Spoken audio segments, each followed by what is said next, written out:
Live from the Talking Joe Studios. It's Talking Joe.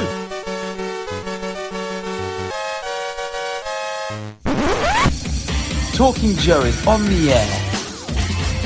Hey, it's me, Mark, and you are listening to and or watching Talking Joe, the G.I. Joe comics podcast. Now, today we are talking about the last of the 5 silent missions from Silent Missions month of April. This one is Firefly. It was released on Wednesday, April the 29th, 2026.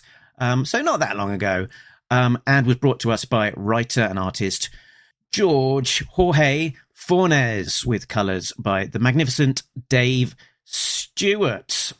So the synopsis read: Eisner and Harvey Award-nominated superstar Jorge Fornés sends... Can I say George? I'm just going to say George, it's easier.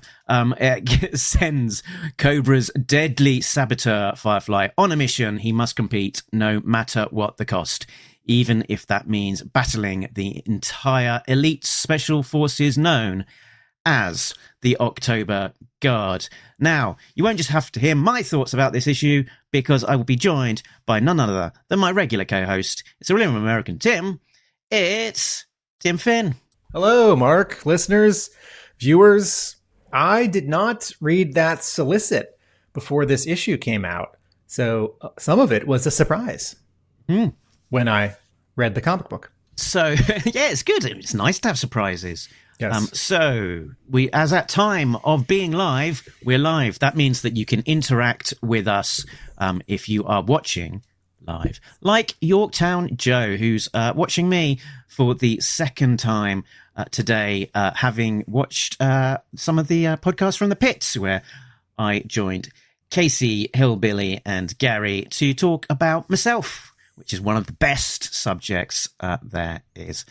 So, yeah, we're not going to go too much into the news. I think we'll save that for the A-Ra issue and the Energon Universe issue. But I will say, look what I got in the post, Tim. It's the deluxe hardcover of the A-Ra first 10 issues, which I own already, of course, but am owning again for at least a second time. Yes. Which cover did you get? I got the regular one, which is the Andy Kubert version. The G.I. Joe version, where the spine is blue, and the Brad Walker cover, which was the direct market exclusive, is Cobra themed, and the spine is red. Did I tell you this, that the Brad Walker cover on Instagram, he posted and said that he was working over an Andy Kubert layout, which is why they look so simpatico of a piece. So the creative team for this one. Should we get just? This is going to be the fastest we've ever got into. We're not going to talk about things for 20 minutes and then start talking about the covers at the 36-minute mark. Well, we can still do that. So this was brought to us by the creative team of Jorge Fornés, who is on writing and art duty. Dave Stewart on colours, and then we've got a bunch of the regular editorial team in support. Gillian Crabb, publication design, Caitlin Chappell, assistant editor, Alex Antone, editor, and Diana Davis, creative consultant. And special thanks to Hasbro for their invaluable assistance. Is this a good time to talk about Jorge Fornés, who I will be interchangeably calling Jorge and George throughout this entire episode?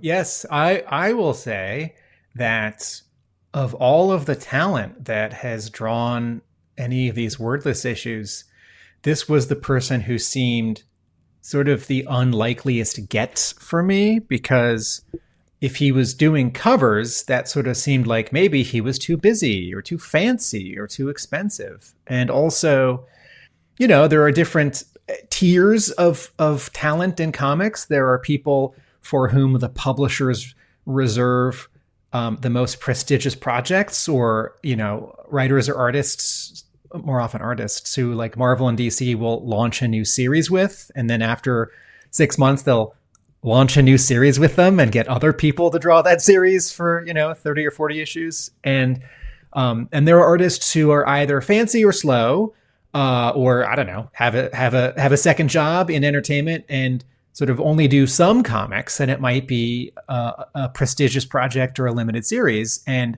this may be inaccurate, but in my sense, Jorge Fornés was one of these artists who was never going to draw an issue of G.I. Joe. It's like Andy Kubert has done a ton of covers. He's never going to draw an issue of G.I. Joe. And if he did, I can't wait to eat my hat.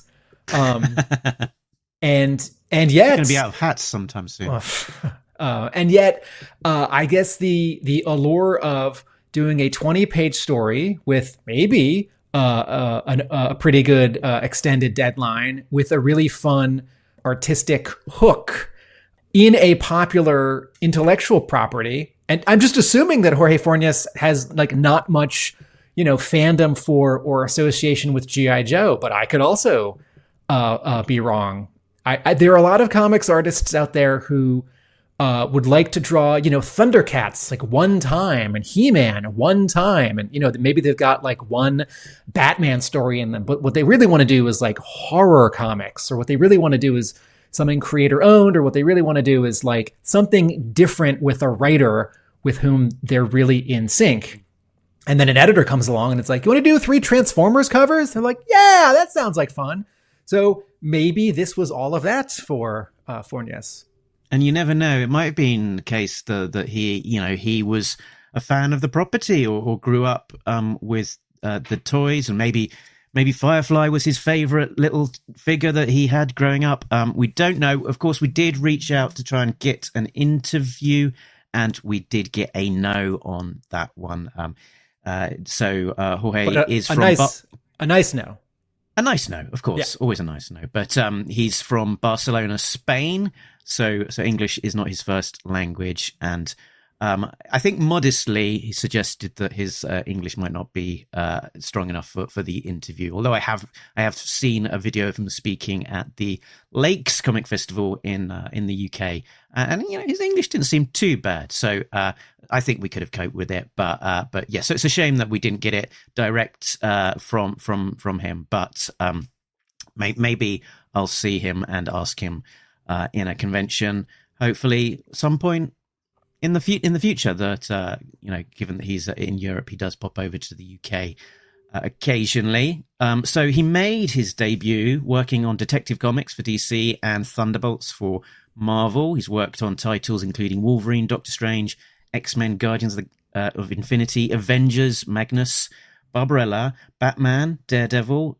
Particularly of note at DC Comics, he worked on the Rorschach miniseries, Danger Street, with regular writer or collaborator Tom King.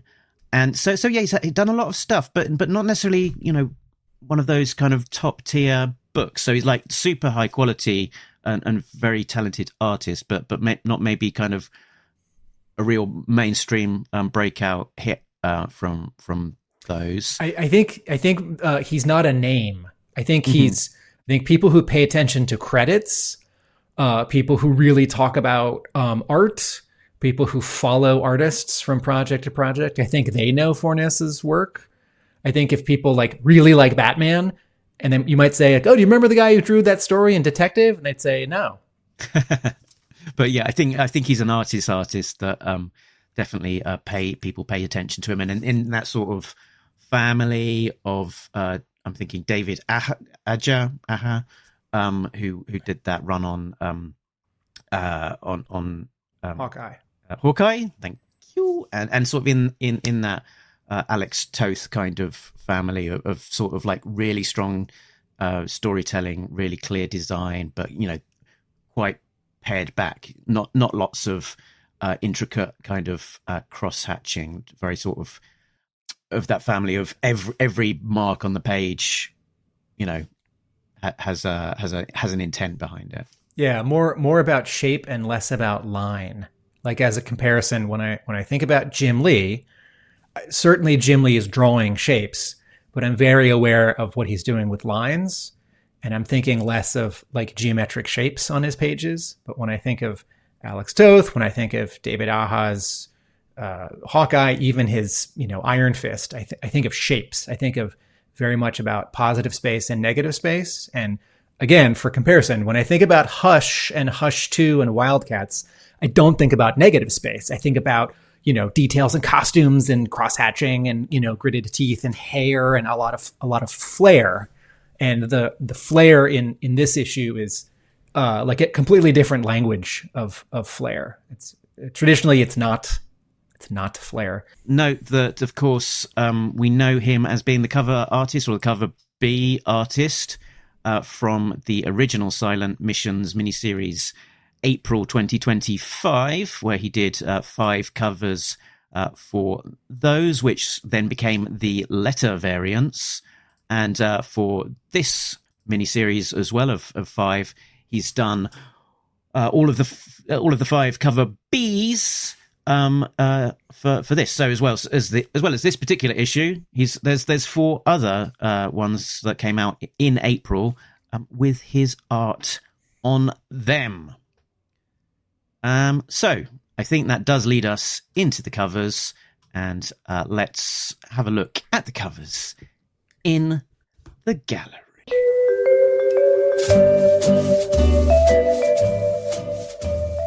Cover A is drawn and colored by Jorge Fornés. It's divided in half, although along a diagonal, and not straight left half, right half. Firefly is in the foreground. He's holding his machine gun up at the ready as if he's going to jump around and reveal himself. Everything behind him, this wall, is solid black, and there are a lot of shadows on him. Around the corner, what we see and what he, knows is around the corner are 3 soldiers who are belonging to some team or sub-faction, but don't jump out at me as specifically Cobra or specifically Joe. Mark, one of them to me kind of looks like a bat. And then the furthest one kind of looks like an Action Force character, but from like the year of Action Force when they have only 5 points of articulation. Mm-hmm. So between the jumpsuit and the helmet. But the color scheme of the whole cover is purple and lavender and magenta. So Firefly himself is gray, and all of his camo is purple, which sort of reads as dark gray. And then around the corner, everything to put a finer point in there, I don't think there's actually any grey on that costume at all. It's all blues and purples. Yes. I think your brain sort of tells you that it's grey, but yes. Mm-hmm. Yeah. And then everything around the corner with these 3 other soldiers who are loading a truck, I think, with some boxes, maybe unloading a truck. One of them has a machine gun. One, again, kind of looks like a Cobra bat. One is wearing a gas mask and sort of a jumpsuit and has a like radioactive symbol. There is no solid black in that half of the cover. Sort of the quote black of that part of the cover is like a dark purple, and then everything around it is like a lighter magenta.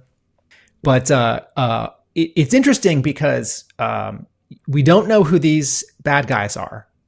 I'm correct here, right? This is not some obscure toy. This is not a foreign action figure. I think this is invented for the cover. Okay.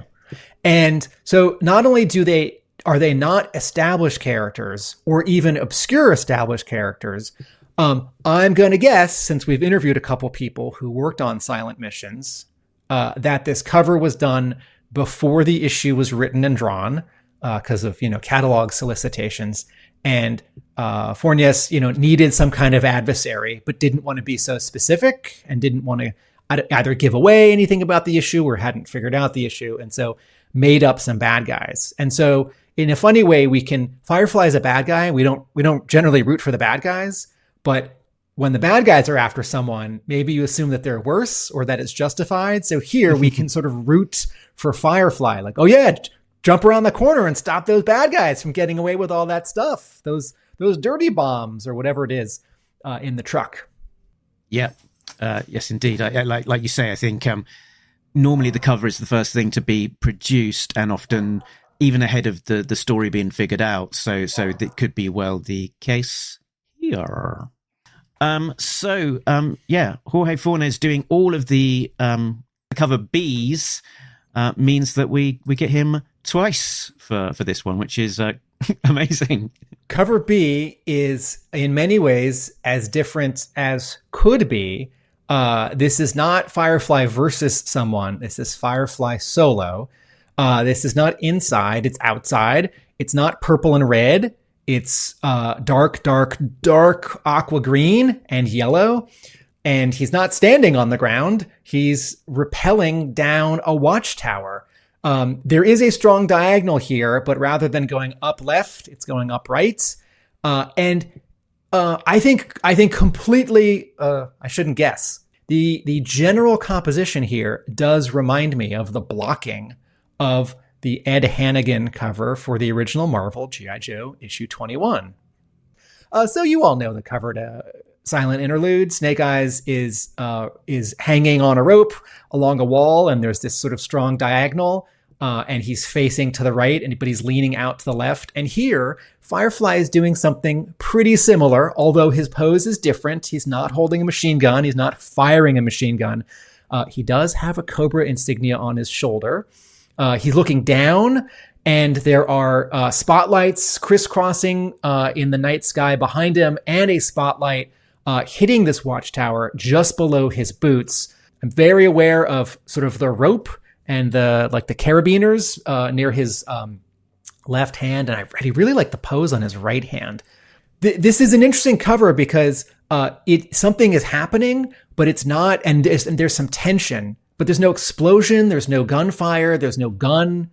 There is a machine gun, but it's not being used.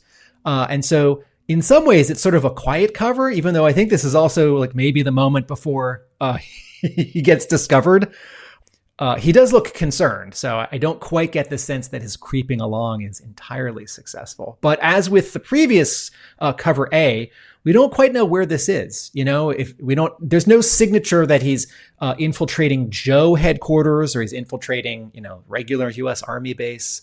But it is very fun that this artist gets to draw both the A and the B cover, makes them both great. It's not like one's some weird gimmick, like it's like a close-up of his boot and his hands are tying his, laces, but it's him because of his gloves, or it's like just the Baroness standing there by herself because Baroness covers. And then cover C is cover A in black and white with gray as a 1:10 ratio. And then cover D is the 1:25. It's foil. It's the letter A on a red field. And through the letter A, you can see Jorge Fornés' cover B artwork in black and white, where he's rappelling down this watchtower. And remind me, the hook of the cover D's was that the backgrounds were black and white, the characters were still in color, but because Firefly's colors are gray, it doesn't fully read that he's in color, while the green sky behind him is like just a gray. Mark, are there retailer exclusive variant covers for this issue? We do. There is 2 for this particular issue, I believe. So the first one is the Peter Smith variant, which is continuing the theme that he's got across the whole 5 issues, which is a sort of waist up hero shot of the character. Here we've got Firefly with his weapon sort of, over his shoulder, behind his head. We've got some green glows on his remote control and his grenades. And we sort of, in the close-up of his face, he's got that scar and that sort of cocked eyebrow that we've become familiar with. And it's, even created in that classified close-up face there with the old cocked eyebrow. Can you go back to the 5 together by did you say Peter Smith? So the 5 that he did a year ago for Silent Missions, those connected, right? And these don't actually line up, but they do all feel of a piece. In each case, the villain or villains are standing in front of a computer with like a screen, or like a giant brazier, or like a tank. It all sort of says like Cobra headquarters tech room, or fancy headquarters room. And then what is the other variant retailer exclusive? The next one up is Anthony Figaro. So this was from, I think, BSI Comics as a store exclusive. And they even had him there for Free Comic Book Day, where he was signing those issues. I've put a link on the Facebook group where you can find this particular cover. So, and I'll try and remember to put it in the show notes as well. But yeah, if you want to find and buy this one, the link is on the Talkie Joe Facebook page. I have a question for you. After I say one thing, can you describe this cover for people listening? That ad that you just showed a second ago that had the cover and then some information has a phone number. And I know every comic book store has a phone number, but I find that so charming that the ad for a store's retailer exclusive isn't a QR code, like a website, an Instagram address. It's a phone number. Mark, what? Oh, this, all right, this must be like an early catalog JPEG that we're looking at, because it has the wrong credits on the front cover. It says, oh, right. Okay. It says Howard Porter, not Jorge Fornés. But what is actually happening on this cover? It's Firefly, sort of knees up. He's sort of hunched over, holding a knife with a lot of tension, as if he's about to get into a fight, and then in the sort of foreground, knocked out in a kind of blue color, is the suggestion of two figures from there, showing a bit of their leg and the barrel of their weapons. And behind him, there's a grey wall with there's a red star there and some lettering, so it sort of is suggesting the location as being that Oktober Guard type base or location. So it's sort of does nicely tie into the actual story itself. And Firefly again, sort of those sort of slightly wild eyebrows from that modern take of Firefly. I don't fault anyone who buys one of these fun retailer exclusives, particularly if you're near those retailers and you can sort of catch the wave of the excitement. But I do think the sort of synchronicity of having the person who drew the issue and wrote the issue also drawing the cover. I generally default on cover A's, because to me that's sort of the main one that the publisher, the editor decided on. And here the A cover is so perfect because the guy who did the whole issue did the A cover. So that's very much the one that I picked up. Cool. And that was the end. Then we're getting on into the insides of the book. I was just going to grab this link that I've got. It's the website that's got this one is called kiddestructo.com. So that's where to go if you want that website. Cool. So let's get into the story, and probably a good place to start is with a plot breakdown. So from this point, beware, there will be spoilers. Watch out! There's spoilers ahead! Turn back before it's too late! Plot breakdown. In the Cyan Mountains of Siberia, Firefly is on a solo mission. He stealthily infiltrates the Oktober Guard base through their ventilation system, taking down the Oktober Guard one by one. He puts Colonel Brakov in a sleeper hold. He hangs Dana from the ceiling of an aircraft hangar. Horosho is choked by a weightlifting bar. And in the armory, Shrage gets a rifle butt to the head. And Stormovic gets some sleeping powder in his drink. Firefly sets some explosives before creeping through the ventilation system to a super secure computer room and accessing a list of prisoners on the computer. As an alarm is activated, Firefly finds himself surrounded. He triggers the explosives and escapes through the hole in the floor he has created. Later, in a Siberian prison, we see a lady in a cell with a photo of herself and Firefly from Afghanistan, 1984. She sees a drip from the ceiling, and looking up, she sees Firefly in the air vents up above. There we go. Did you get all of that from your read of the issue, Tim? I did not get on my first read that it was the specific Oktober Guard members on pages 1, 2, 3, 4, 5, 6, 7, 8, and 9. But I certainly noticed the Oktober Guard on page 17, which when I read this that first time, sort of expanded my appreciation of the issue and a little bit of the mythology of G.I. Joe, if we count this as part of the A Real American Hero Marvel, IDW 300 issues, because we've never seen any Oktober Guard headquarters or support staff, or when some Oktober Guard characters died, the Oktober Guard was sort of reconstituted a year later with a couple new members. But in my mind, it was always just these 5 or 6 people. And I never thought about one way or the other, where do they go at the end of a mission? I assume they live together because they're a special missions team.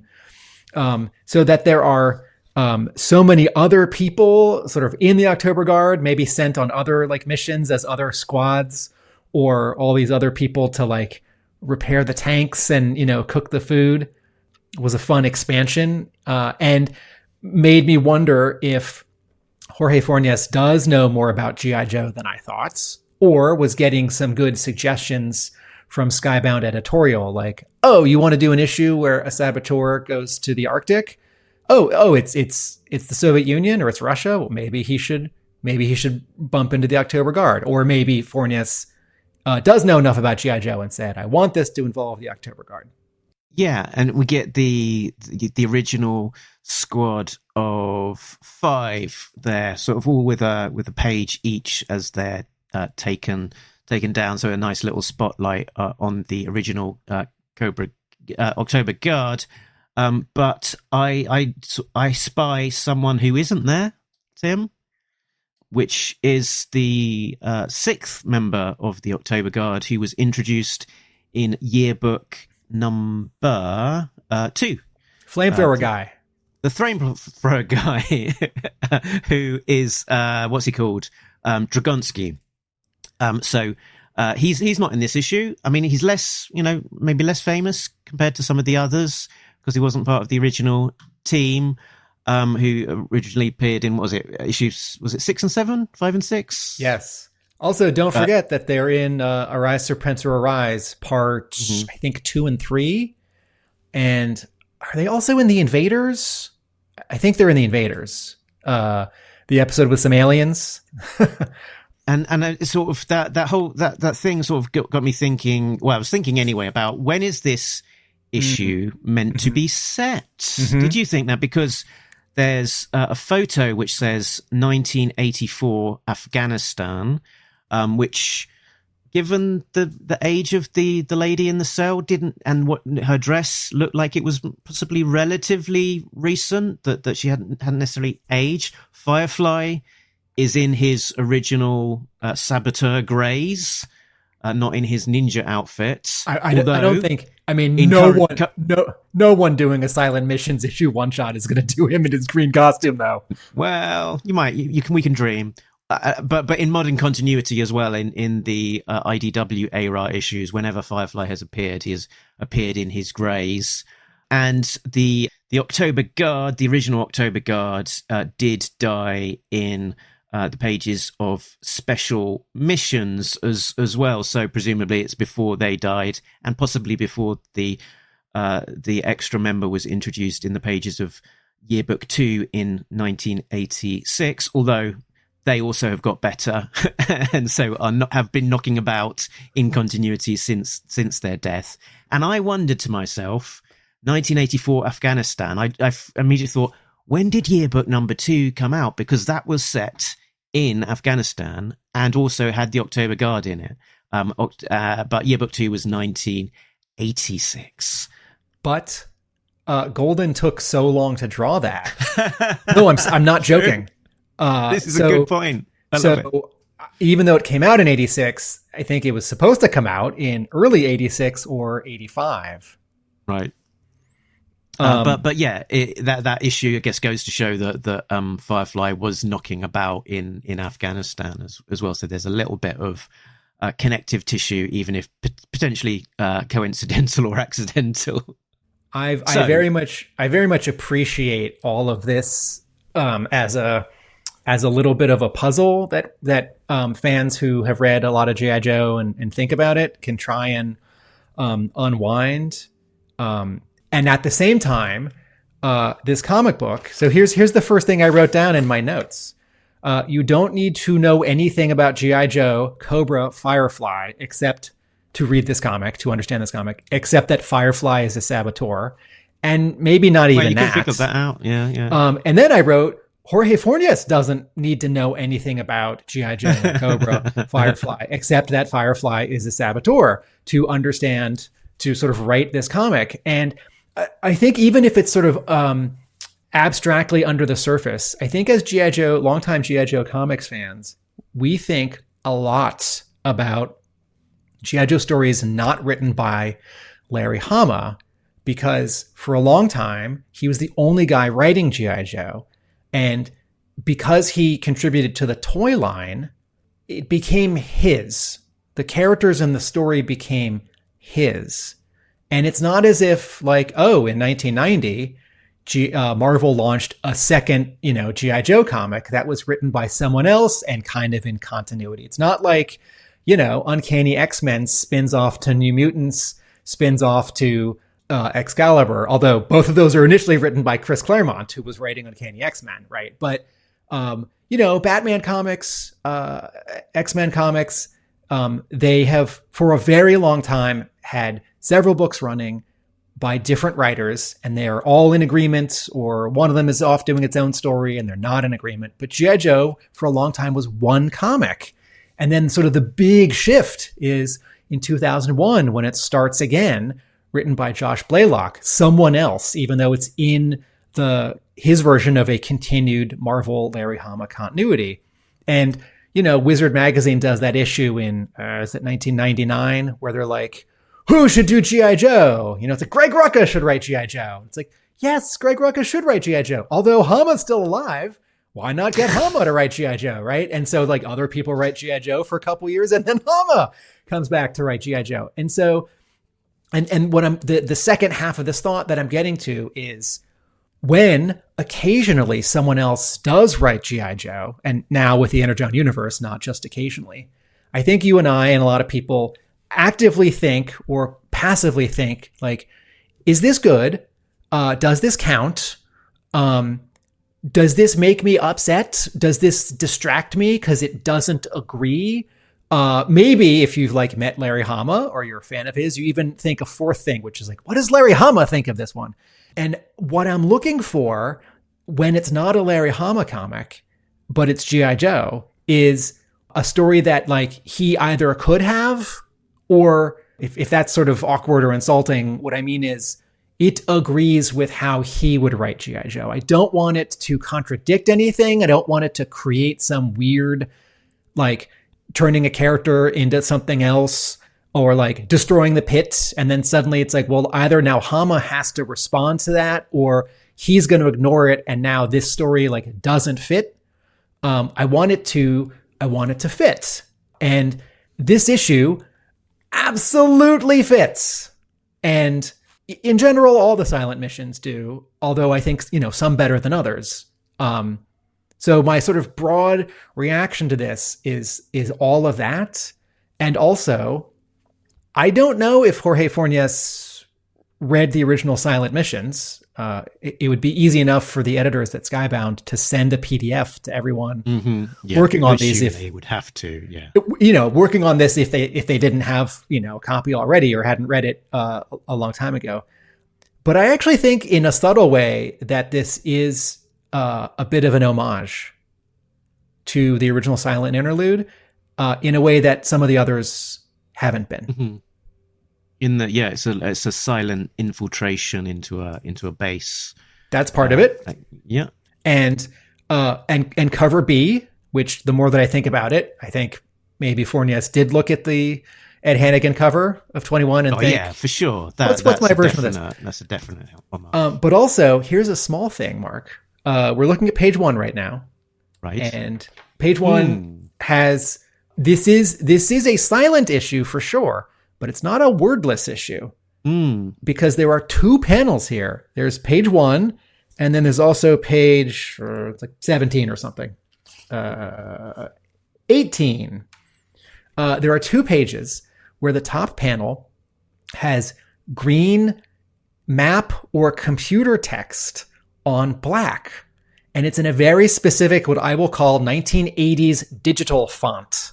And the original Sssilent interlude has Destro looking at his computer readout, giving him the percentage unlikelihood that someone could successfully insert onto the castle with the wind, right? Mm-hmm.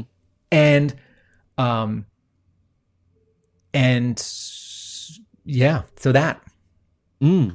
Yeah, good spot. Good, definite good spot to it.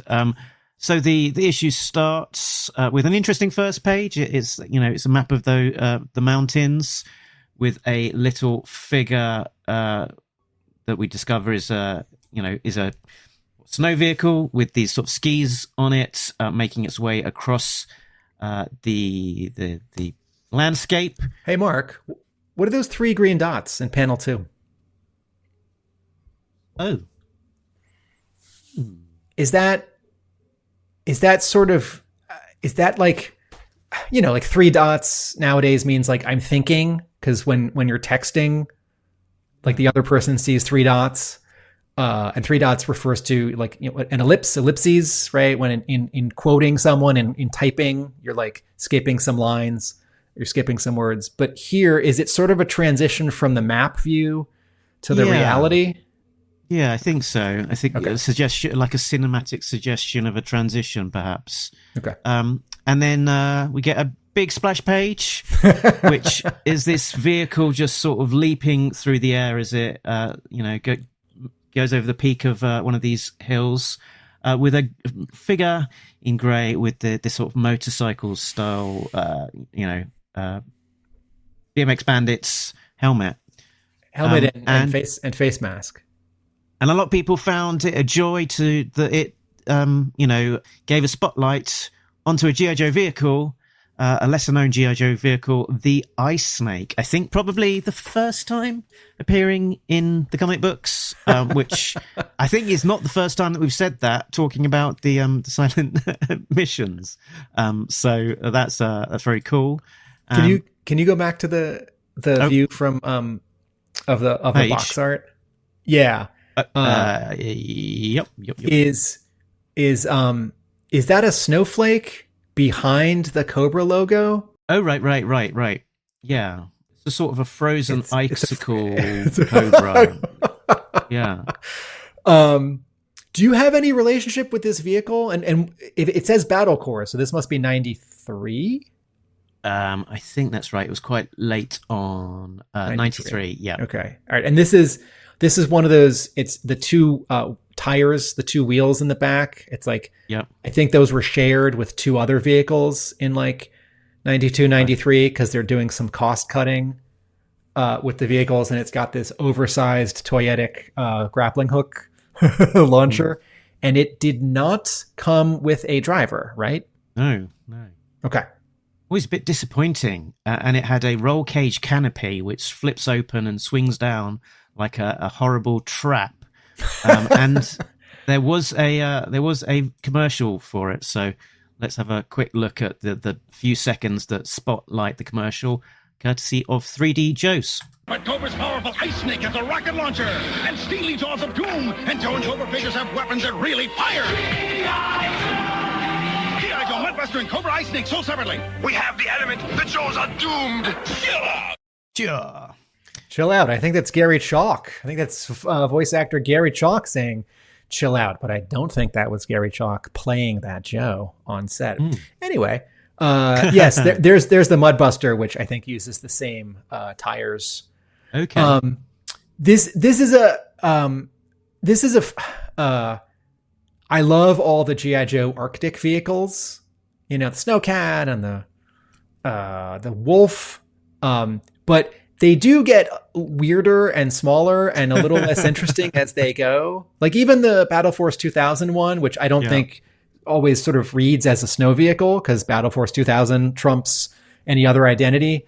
But it's always fun to see the, designers at Hasbro sort of mashing together different shapes and cues. It's like, well, it's got to have skis, I guess.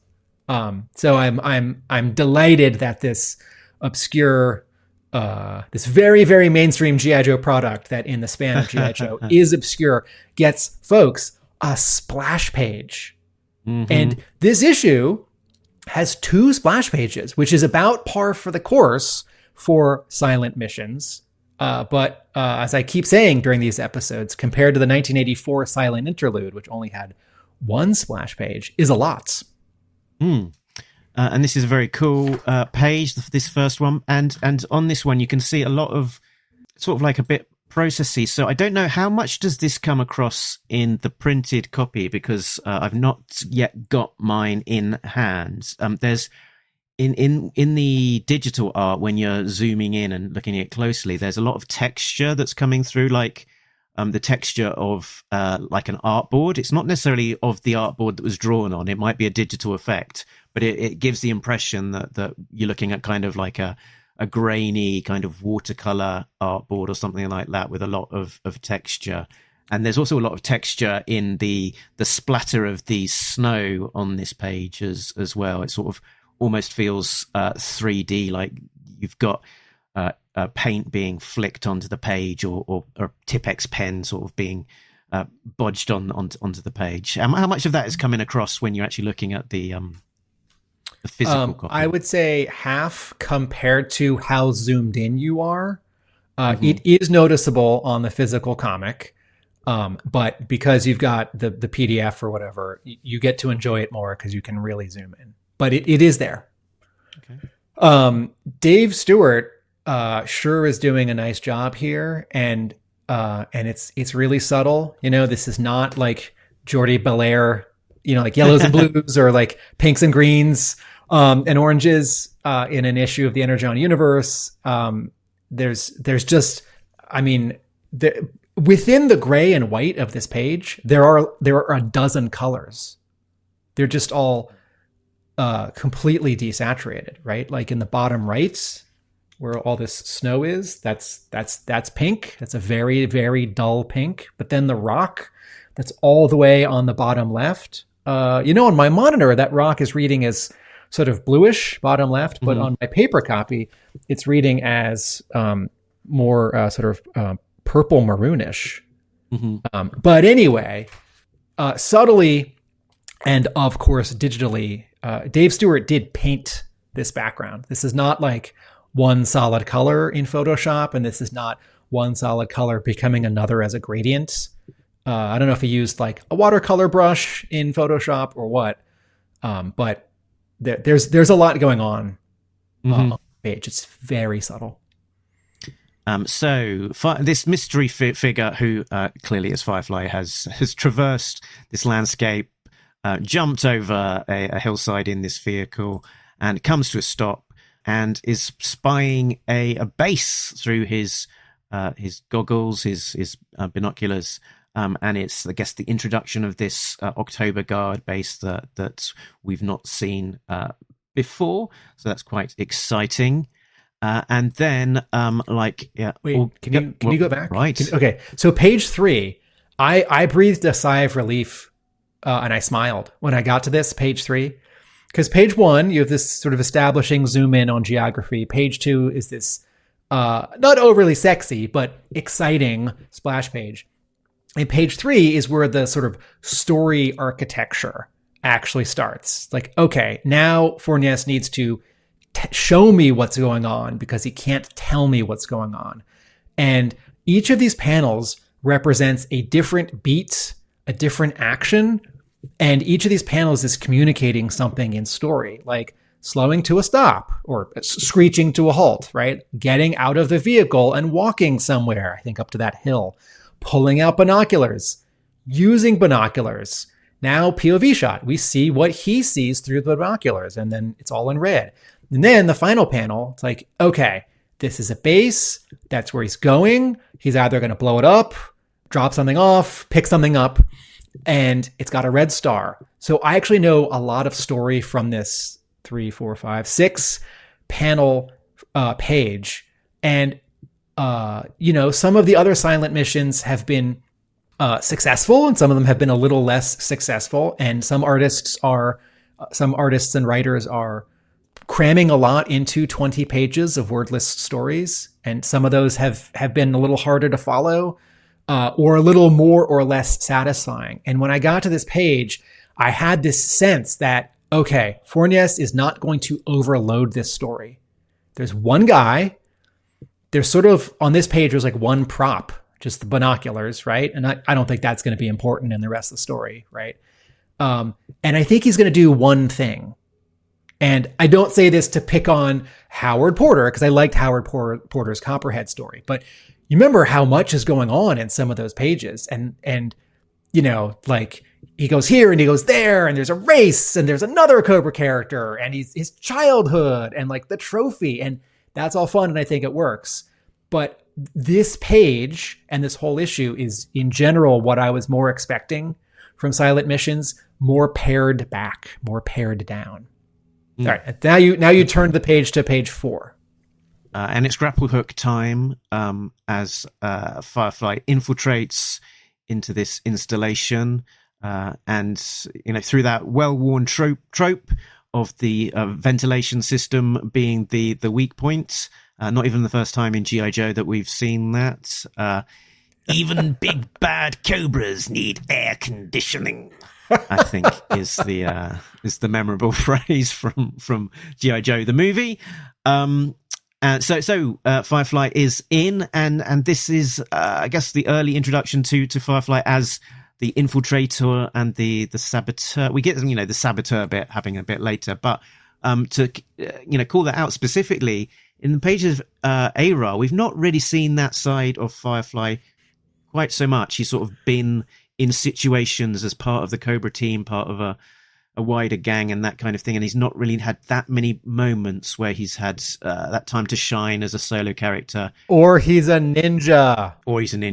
Leaning into his specialization of being a sort of saboteur. And I do forget, I think it's in the Pyramid of Darkness. So I think it's in the 3rd set of 5 episodes of G.I. Joe. But he does infiltrate Joe headquarters and blow up a bunch of Sky Strikers, which I really appreciate, because that's his job. And Barking Fridge says, air vents. Do you smell bacon and eggs? Issue number 3.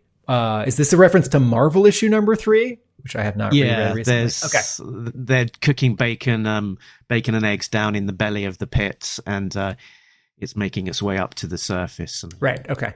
My 2 reactions to this page 4. One, I don't think there would have been a good way to do this, but I couldn't help but notice that Firefly has a, Batarang grappling hook gun, but so does his vehicle. His vehicle has a cartoon. I mean, he drew it a little bit smaller, but the actual, was it Ice Saber? The actual Ice Saber toy has a giant Ice Snake. Sorry. Thank you. Ice Snake, giant grappling hook launcher on it. And I don't think Fornés should have had him, like Firefly, bring the vehicle closer and use that, but would have been fun. And then lastly, on the final 2 panels here, where he sees the spinning rotor blades of the vent fan and then jumps through it, I'm so struck by, man, folks, you got to be good to pull this off. No, I'm serious. I don't Yeah, mean you Firefly. I don't mean Firefly physically. I mean Jorge Fornés as Yeah, writer I wouldn't artist. jump through a spinning blade. Okay, Yeah. well, he is a ninja. But Jorge Fornés pulls this off in 2 panels, and you look at this and you're like, well, there's like a silhouette in one, and the other one, he just does it in profile. It's like, no, he figured out the clearest, most direct way to communicate both the difficulty and danger of this challenge, and also how Firefly gets through it. And then in demonstrating that he gets through it, he's showing you that he's really good.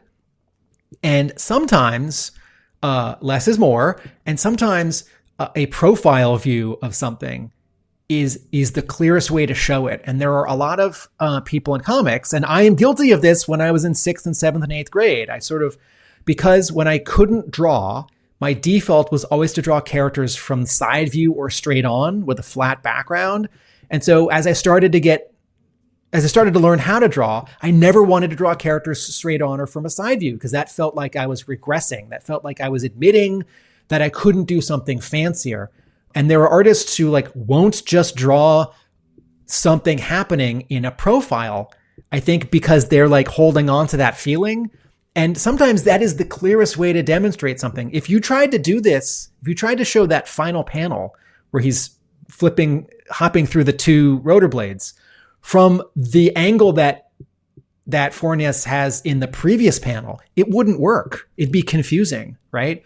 And the fact that he's picked this like simplest way to do it, I think shows how good he is, and it's not that he's like lazy and it's not exciting. It's that he picked the clearest way to demonstrate it. And that keeps happening in this issue. And I find this issue so satisfying because of it. Page 5. Yeah, it's the point of view that he returns to whenever we see Firefly in the vents, and it crops up a couple of more times, and it's quite video gamey as well when you think about some of those early 90s video games of making your way through a base. I'm going to go back a couple decades earlier, but not until we get to that page. Speaking of page, all right, so we're on page 5, and this is really satisfying because we don't know from the outside what's in the base. We could guess, but it could all be like hard drives and servers and computer modules and, keyboards, rows and rows of keyboards. And something interesting happens on this page where Firefly, we're looking up at him and he's peering out of a ceiling duct in the first panel. And then in the second panel, we see generally what he sees. It's not literally his point of view, but it's pretty close.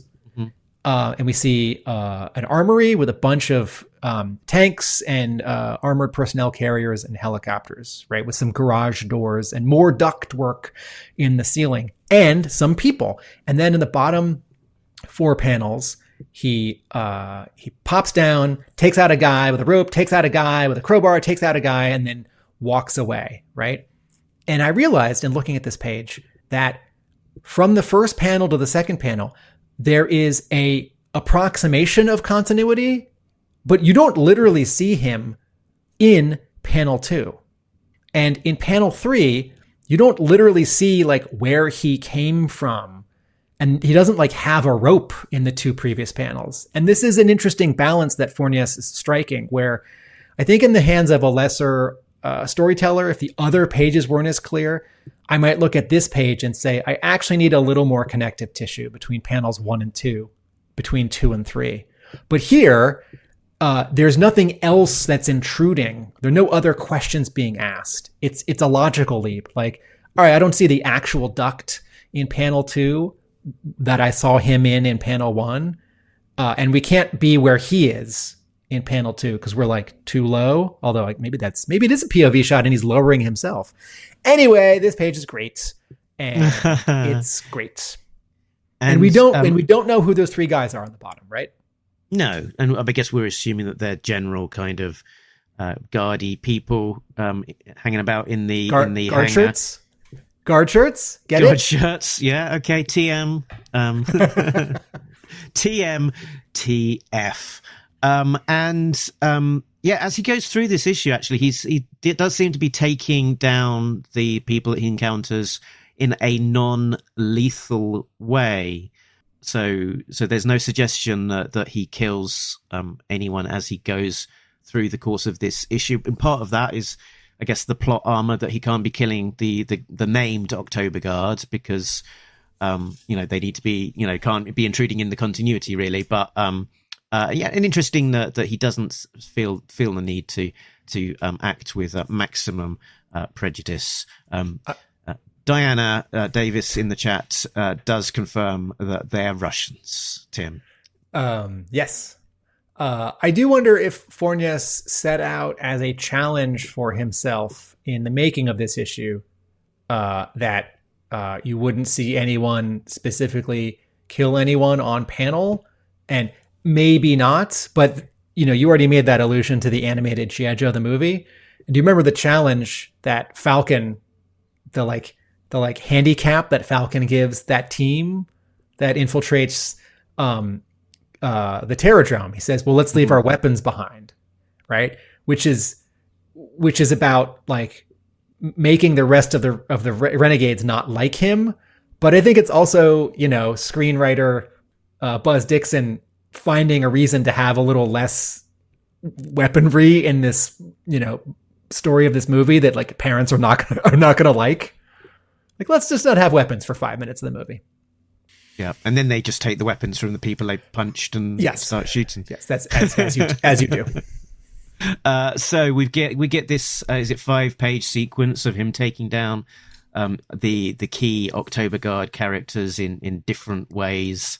The first one is Brekov, the leader of the Oktober Guards, at a desk. Firefly pops out from an air vent behind him and chokes him out, leaving him on the floor. Look at panel 6. 1, 2, 3, 4, 5, 6. This happens in all 5 of these pages. The panel where each Oktober Guard member is attacked. Good spot, Tim. Is poisoned or knocked unconscious. Dave Stewart does the background in orange, and that's not red alert. That's not a sunset outside. That is emotional color, which is a sense of danger and alarm and pain, and that's for us, the reader, and that's how the Oktober Guard person feels in that moment. And then if we're thinking of Firefly's anger, like, I got to get these guys. I'm so angry. I got to rescue my friend or whatever. That's how he feels. Look at that cool shadow on the bottom panel. Look at all those papers on the desk in the bottom panel, and then some have spilled onto the floor, and it's just lots of nice details. Diana actually clarifies herself. I mean, I guess in the Soviet era, there could be other non-Russian bloc people. And indeed, for readers of file cards, there was often a mention of the Warsaw Pact. So Warsaw Pact was a Soviet-led defense treaty covering those Soviet territories, such as Czechoslovakia and Ukraine. And and Borovia. Borovia, yeah. Wolfkluckenland, East Wolfkluckenland, perhaps. Right. Next page, there's that orange flash as Dana, not Diana, is taken out by that sort of rope trap, that she steps into and in true cartoon fashion yoinks her up into the air. So 3 things about this page. 1, on panel 2, something gets thrown at the hood. What would you call it? The engine cover of the helicopter that she's repairing, which I take to be a pebble or like a nut or a bolt. And I don't need to see in the previous panel like a close-up of Firefly's hand, and he's like picking a pebble off of the ground, or he's reaching into a pouch, or he's like got a baseball pitcher's pose. He's like getting ready to flick it. I don't need that. I do think that this one panel of all the panels in the issue could be the most challenging for someone who has not read a lot of comics, if this was a first or an early comic for them. My second thought about this page is that in the following panel, notice how she's holding the screwdriver, right? She already knows that something is wrong because she's not turning and holding it like this. Yeah. She's holding it like a dagger. Like, oh, someone's about to get effed up, right? And then it's almost like she's using it like a tool, and then she hears the noise and she's like, Ch. Yeah, absolutely. And then lastly, in the final two panels, I do like the variety of solutions for how Firefly takes care of these 5 marquee characters. But everyone else is knocked unconscious, so they're quiet. I don't see what happens in these final two panels such that she is unconscious or asleep. It just seems like she'd be dangling and yelling and that his cover would be blown.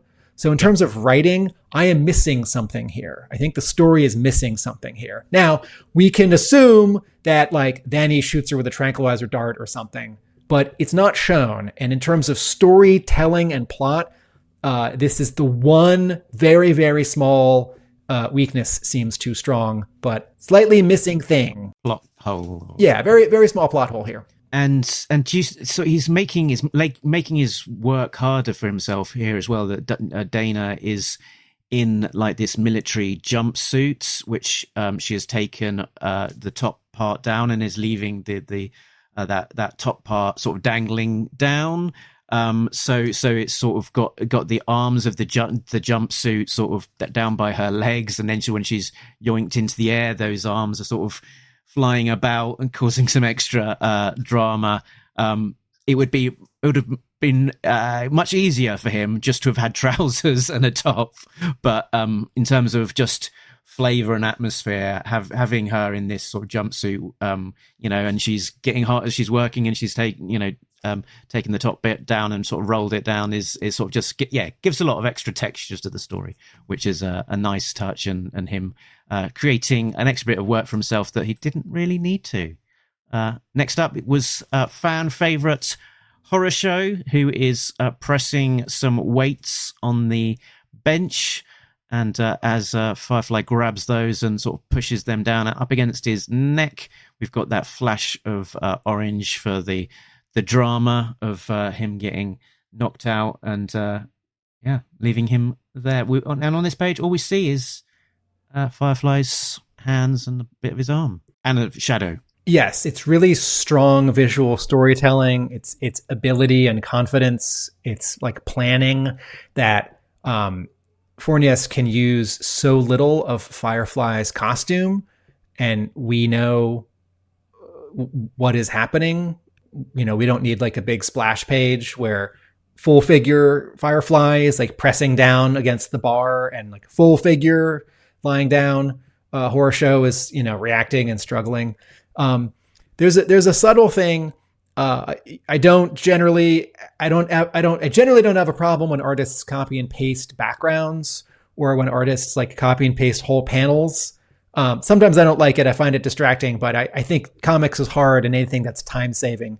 I do love it when artists just darn it redraw something if the quote camera hasn't moved.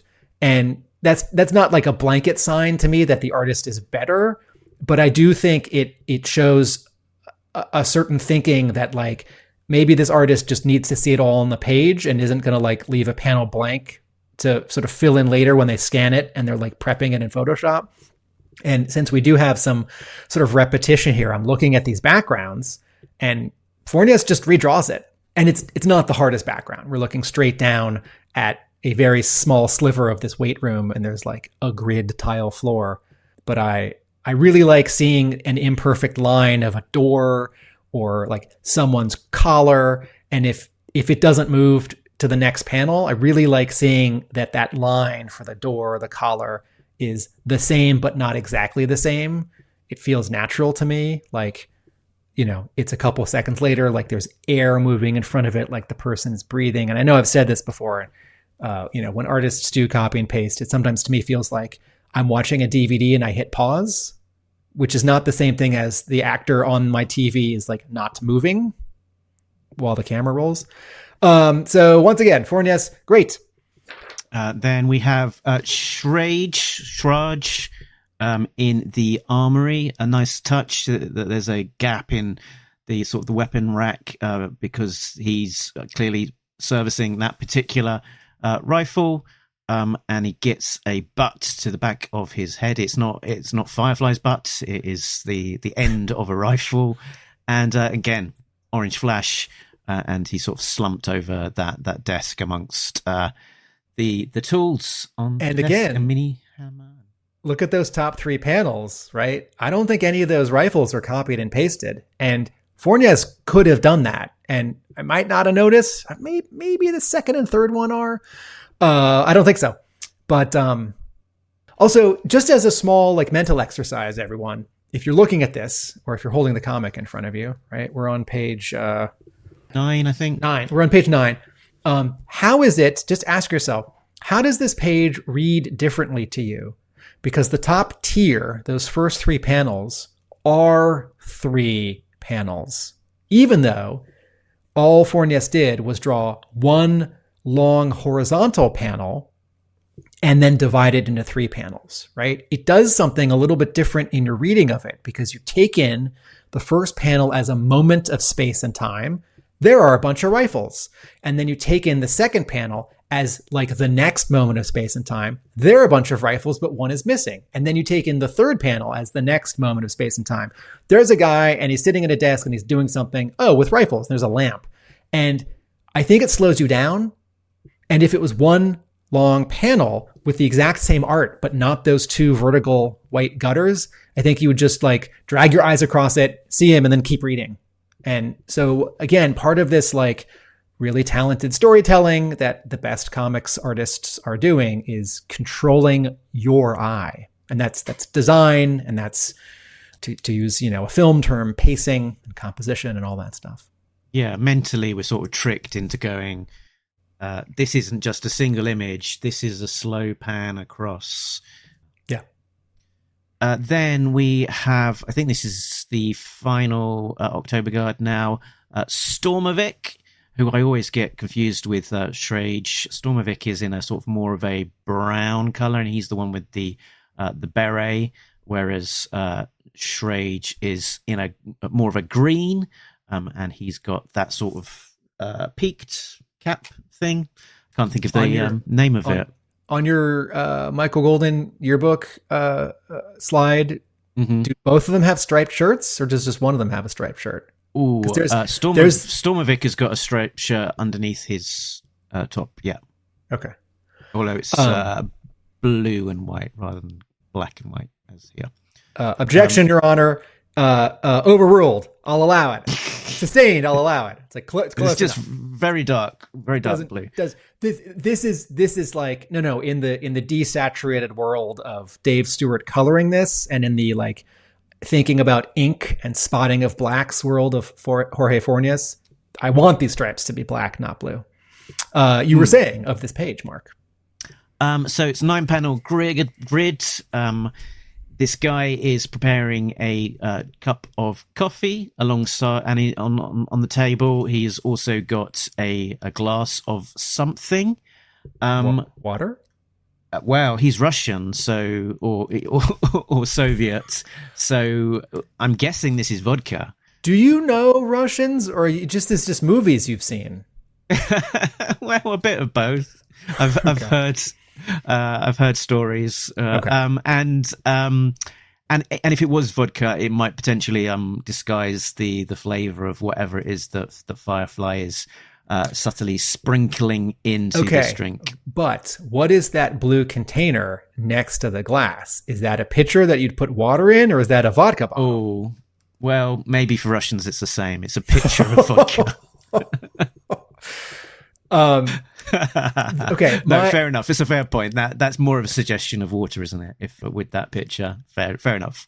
So he takes a sip and then he falls over into his sandwich, his plate of food. Yep. My two reactions. And, ironically, it's not sleeping powder at all. It's just some pepper. He's just pissed out of his mind on vodka. My two reactions to this page are, one, Oh, good. A 9-panel grid. This is the moment when this is the page of G.I. Joe comics. This is like the first and only ever page of G.I. Joe comics that's like slightly doing Watchmen.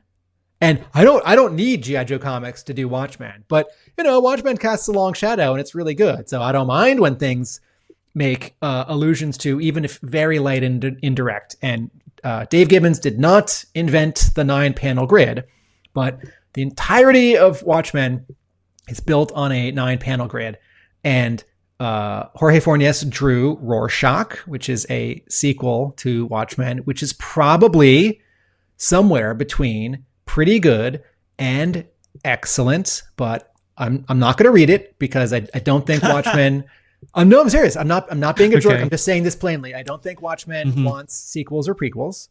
And I'd like it to stay by itself, the same way that, Mark, when you told me last week about this really excellent Citizen Kane 2, Citizen Kane 2, what was the subtitle? Still on caning? Boogaloo. Right, Electric Boogaloo. I thought, Mark, I'm sure you'll do a great job. I'm going to skip it. But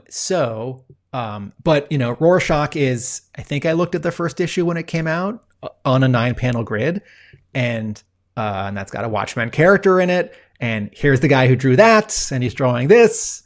And I thought, fun. We don't get 9 panels of G.I. Joe pages ever anyway. So this is fun. And I was sort of wondering if, like, is this whole issue going to be, it's like the guy who did the Watchmen sequel, or is it sort of a Doomsday Clock sequel? I don't know, because I also haven't read Doomsday Clock, although Brad Anderson colored it. And I like Brad Anderson's colors. My other reaction here is the Firefly creeping into the space to do something is the most indirect of these 5 pages. And I think it's established from the other 4 pages and the previous pages of him creeping around that the gray glove is taking out people and is creeping around. But I don't know where Firefly comes from here. And I don't know how this guy missed him. And I'm okay with that. I'm not calling this page unclear. I'm not calling this page unsatisfying.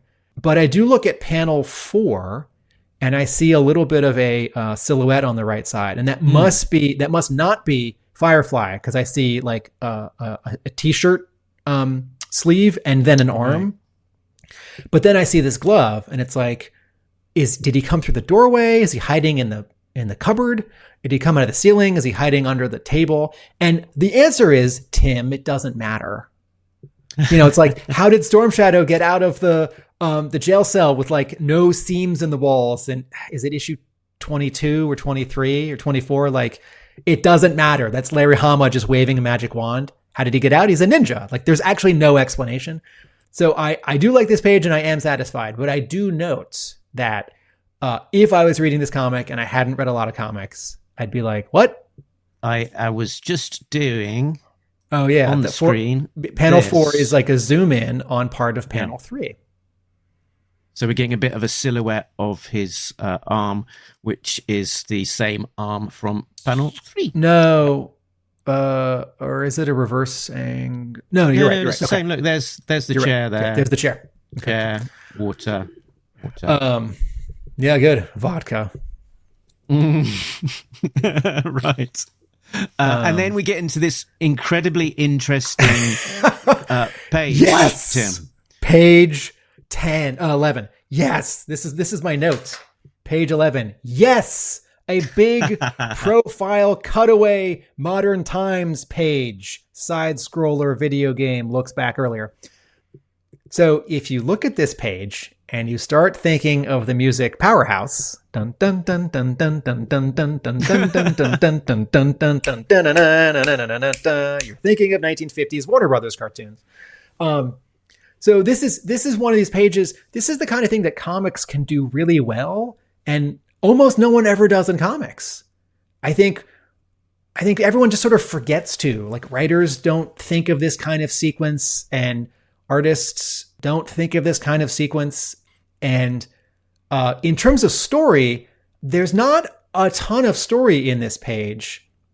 So this page so it's a cutaway of 2 floors inside this base, as well as a bunch of air conditioning duct work. And in between the sort of walls, you see like some X-ray, like white lines on black for like machinery and like other sort of superstructure stuff. So, and we see Firefly 1, 2, 3, 4, 5, 6, 7, 8, 9, 10, 11. We see Firefly 11 times on this page, which sort of becomes 11 panels, but the entire page is drawn as a splash page. But in terms of story beats, there are like 11 things happening. There are 11 moments happening. It's like, well, he's creeping up to a drop in the ductwork. It's like, okay, well, now he's climbing down. Well, now he's crawling. Well, now he's opening the vent hatch. Oh, and he's dropping a gas bomb. Oh, and he took out one of the guys, and you see all the smoke. Oh, now he's climbing back into another duct. Now he's climbing down. Now he's landed. And now in the final 3 finger quotes panels, he's standing at 3 different columns that are holding up, the ceiling. And then there are these 3 close-up inset panels where he's planting a bomb, planting a bomb, planting a bomb, or a little control panel. And the way that you read this page, this is, if you were to like show a comics page to someone in your life who either doesn't like comics or doesn't get comics, and you want to use a G.I. Joe example, use this page. This is the kind of thing that comics can do really well, where you have a character traversing a space. You're seeing the space all at once, but because of how the character is traversing it and that they're doing something different at each interval, this page, which is just a splash, ends up covering a lot of time. Even though there's no like countdown, there's no like digital clock with, caption panels along the way. And there's no like, then I climbed down, then I jumped down, time to plant the first bomb, running commentary. And this is the page where I thought, okay, I thought this would happen. I thought that Jorge Fornés would draw like David Aja, the way that David Aja drew Hawkeye at Marvel. But a page like this is also David Aja drawing like Chris Ware, who is best known for his ongoing series, The Acme Novelty Library, and his graphic novels, Jimmy Corrigan, The Smartest Kid on Earth, and Rusty Brown, and Mark's holding up one of his insane sketchbooks, the Acme Novelty Date Book, of which there are 3. Ware has done posters and covers for magazines, and he's the most talented designer in comics, and probably like the best writer and the best letterer and the best artist and the best colorist. But his stuff is not for everyone. It's like comics as literature and it's comics as design. Mark, can you put up that first slide that I sent you, the one that says Charlie Chaplin? So folks, in 1936, Charlie Chaplin directed and starred in a film called Modern Times, and it's great. It's so great. And there's a sequence where he's working on an assembly line and he's tightening these bolts as this like conveyor belt speeds by him, and he can't keep up. And so he jumps on the conveyor belt to like keep tightening them. And then he gets pulled into this chute, this hatch. And then there's a cut to this really amazing profile shot of all of these oversized gears. And Chaplin gets like squeezed around and above and around the gear works. And then he comes out and the movie's great. It's so great. And that's not quite what Jorge Fornés is doing here. But when you see this kind of cutaway shot, indirectly or directly, that's a thing that's being referenced. Mark, what do you want to say about this, about page 11? I think I'm happy to move on to the next one, Okay. which is very similar in terms of it's more of that kind of same sort of point of view of the side scroller of Firefly making his way around the air conditioning, but with some, I guess, added realism of a bit of those sort of claustrophobic, sort of more inverted commas realistic shots of what is closer to a more typical panel of Firefly as he's kind of weaving around these different shaped vents, a circular one, square one. So the left column of the page is like a diagram. It looks more like the instructions when you get on an airplane. And the right side, what you're saying is the 3 panels on the right column of the page are more traditional comic book panels where he's actually drawn in the physical space. He's not like showing you how to infiltrate ductwork. And something that these 2 pages do, which G.I. Joe comics do, is they have a step-by-step process, but often, or maybe exclusively, when a G.I. Joe comic is having a step-by-step process, Larry Hama is having characters explain what they're going to do or what they're doing or what their vehicle can't quite do. Like we can't angle the missiles down. I can't traverse the angle of the, or they're like explaining, it's like, okay, Alpha team, you go over the ravine, you have these weapons. Insertion team, we're Bravo team, we'll go around, we'll meet you at the door. And here Fornés, with no dialogue, is showing us. But also, G.I. Joe stories have like charm and they can be funny, but they're very rarely funny like this because Fornés draws Firefly so small on these 2 pages. I can't help but feel like this is, as you said, like video game side scroller play. I feel like I'm bigger. He's smaller. I kind of feel like a kid playing with toys here. Like, I'm going to have him slide down the leg of my coffee table, which is the like pillar holding up Cobra headquarters, right? And now he's going to like climb up the vine of like my mom's potted plant, right? That's like in the jungle. These 2 pages don't look like anything in G.I. Joe comics and don't feel like anything in G.I. Joe comics. And they're so fun and wonderful, but they're also demonstrating how good he is, how focused Firefly is.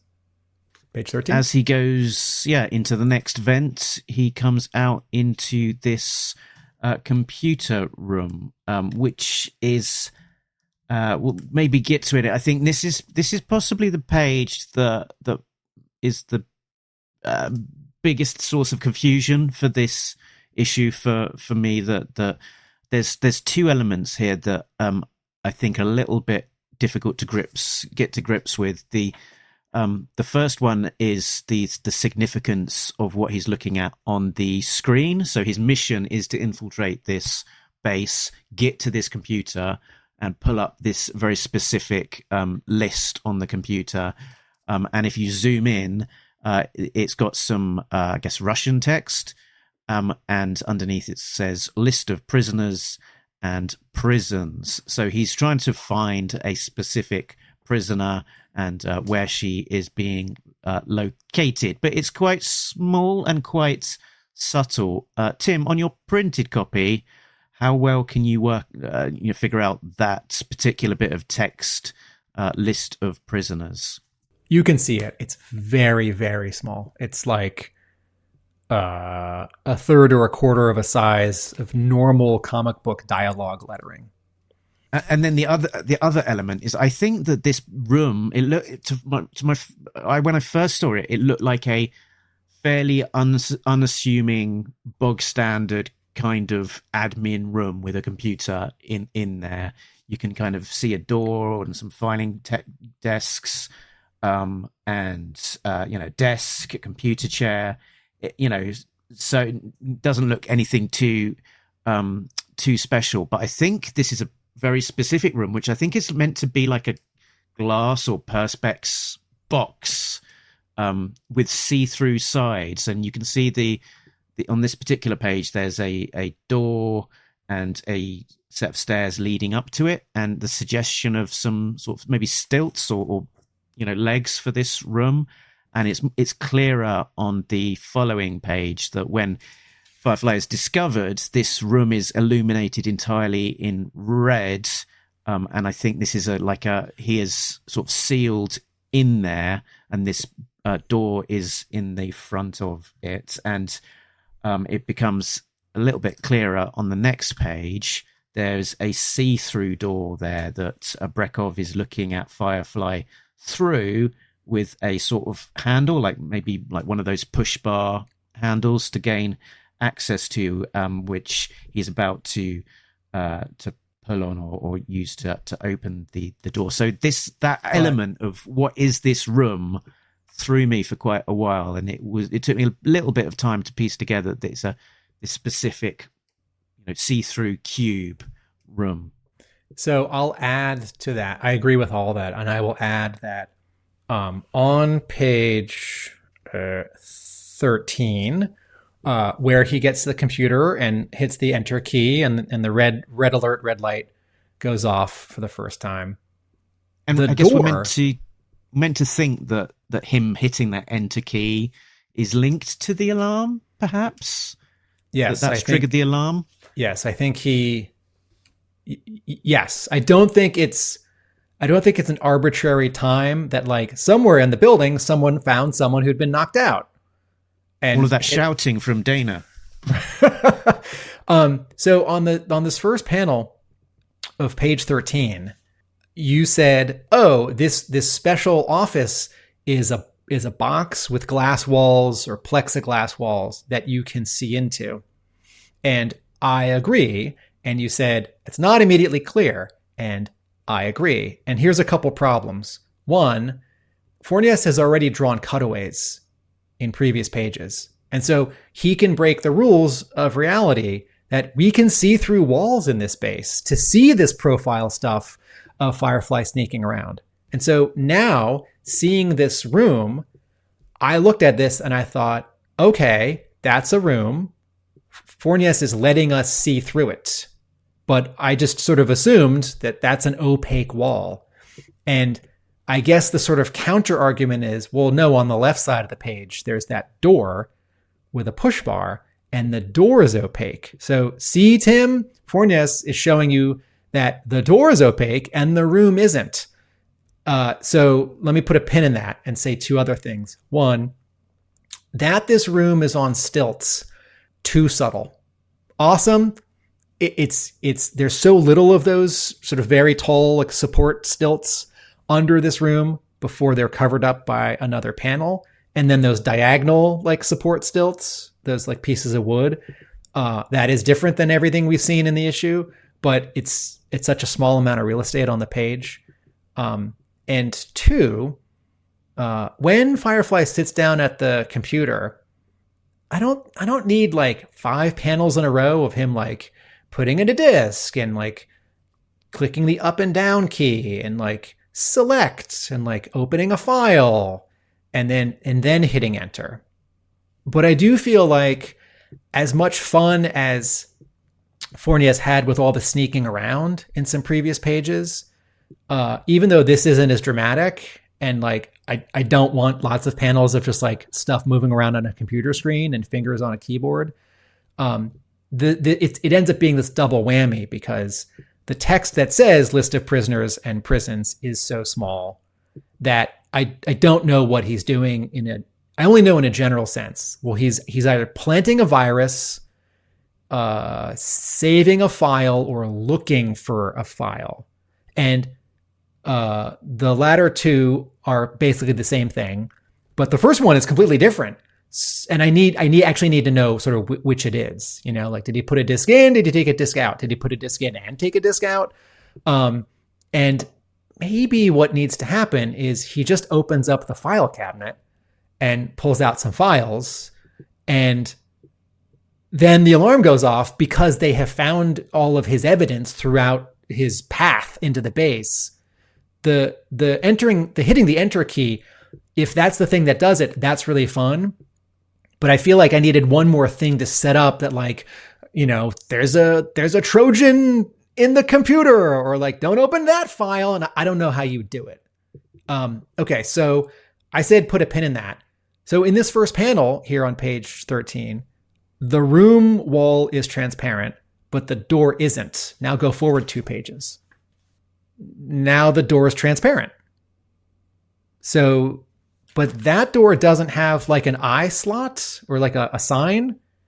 But the opaque door back on page 13 did. Okay, now go back 2 pages again. So on 13, when he first comes, go back 1 more, please. Okay, so there's all this black around the room, the like box up on stilts, right? So then you turn the page, and now you see in that bottom panel all these soldiers running and stairs and catwalks. And again, there's that door, which is opaque with like a placard at the eye line. It's like, don't come into this room, or like Bill's office, or like an eye slot. I don't know what it is.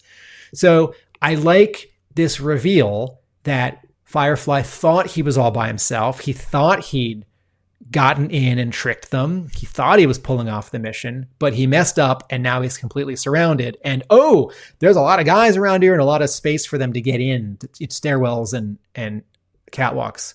But as you just said, across these 3 pages, I am confused by the introduction of the transparency of this room, and then the transparency or not of that door on the next page.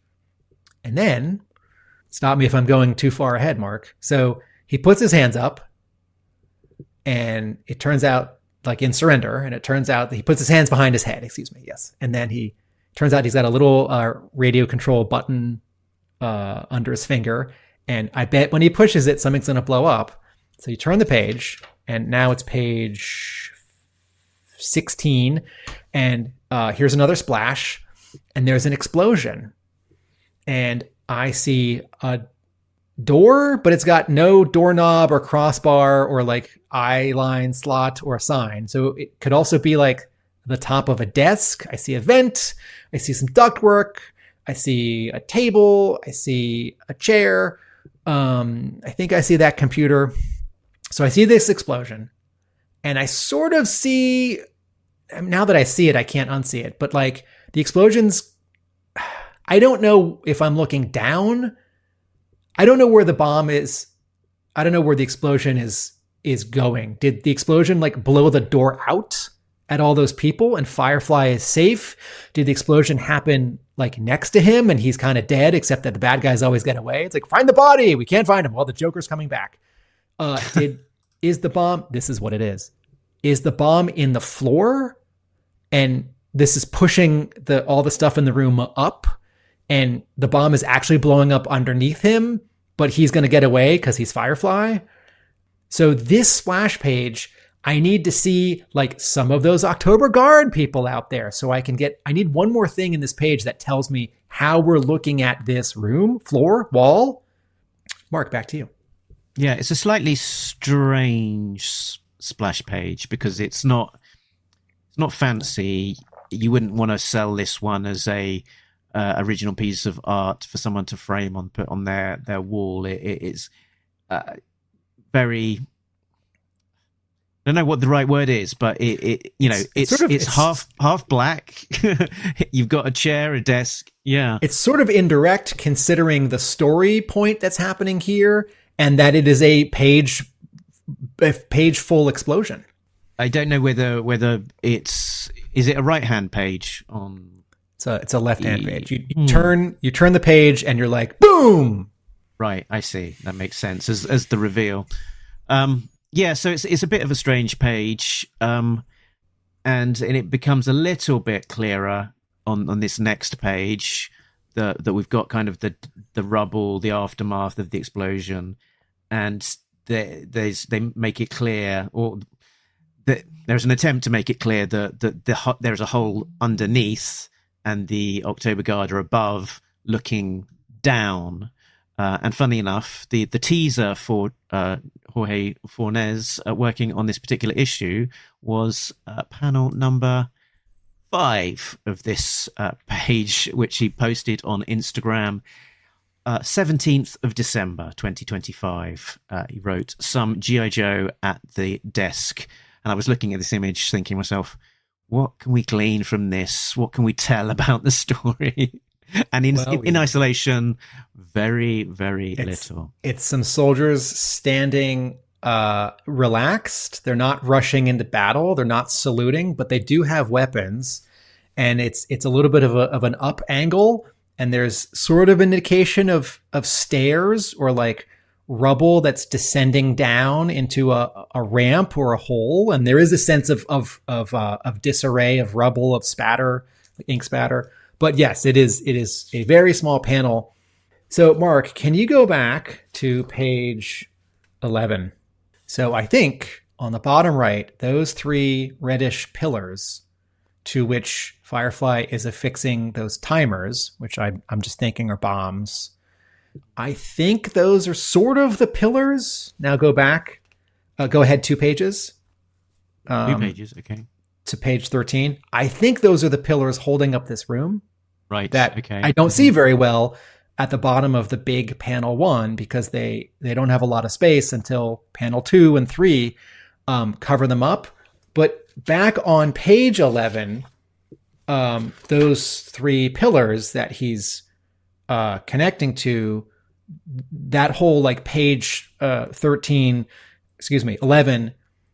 diagram of this whole space, it's like, well, we'd see the room there if those are actually the pillars. Yeah, that was the confusion for me as well, I think. You got the pillars there, they're sort of different texture, they're sort of these red, I don't know, like steel beams without huge amount of texture on them. And if they're below this room, you'd expect maybe the room to be above them on this page. So that was a bit of a confusion point for me, that when when we're back, like here, those pillars have got these horizontal slits on them. They've obviously got the room there. So I could get the sense of the story, but sort of just drawing a direct connection between the previous page and this one was a little bit less obvious.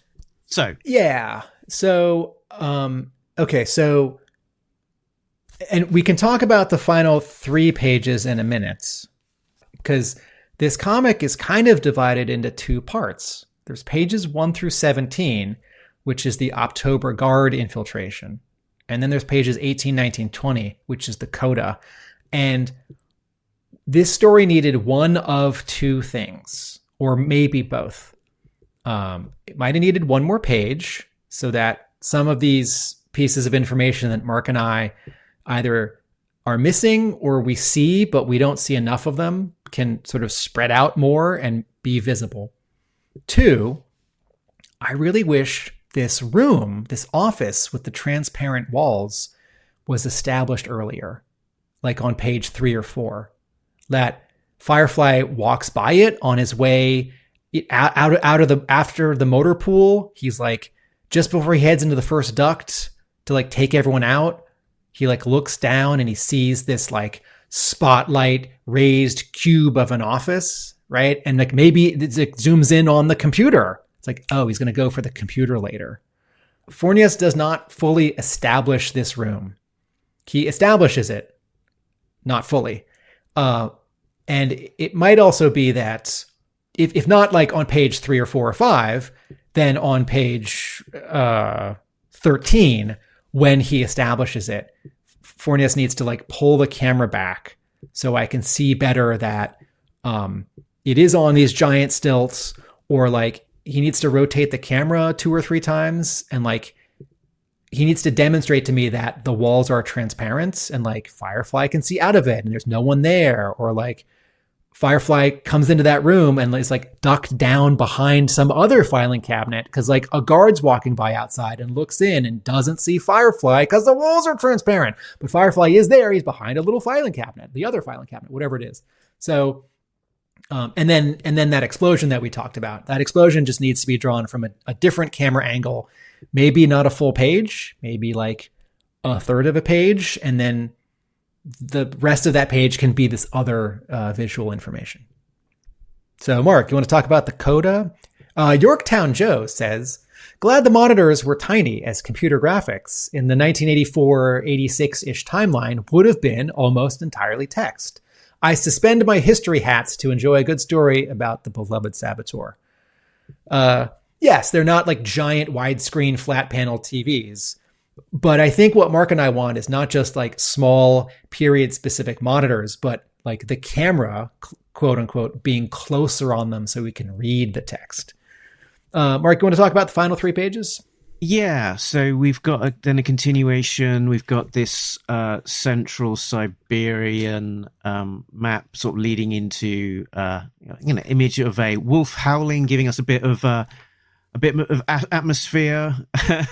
It's desolate. It's in the middle of a Siberian snowy wasteland. There's a prison.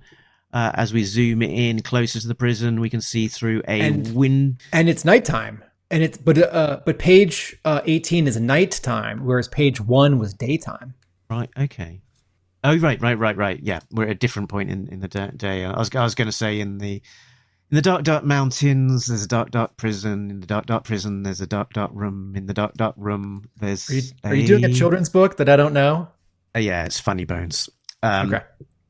And and in the dark prison, there is a prisoner with a photo of herself and Firefly with the inscription Afghanistan 1984. She's in a prison cell. Behind her is a stone wall and a brick pillar. She's on a cot. There's a toilet in the foreground. There's one table or desk on her right with 3 books. She's holding a book.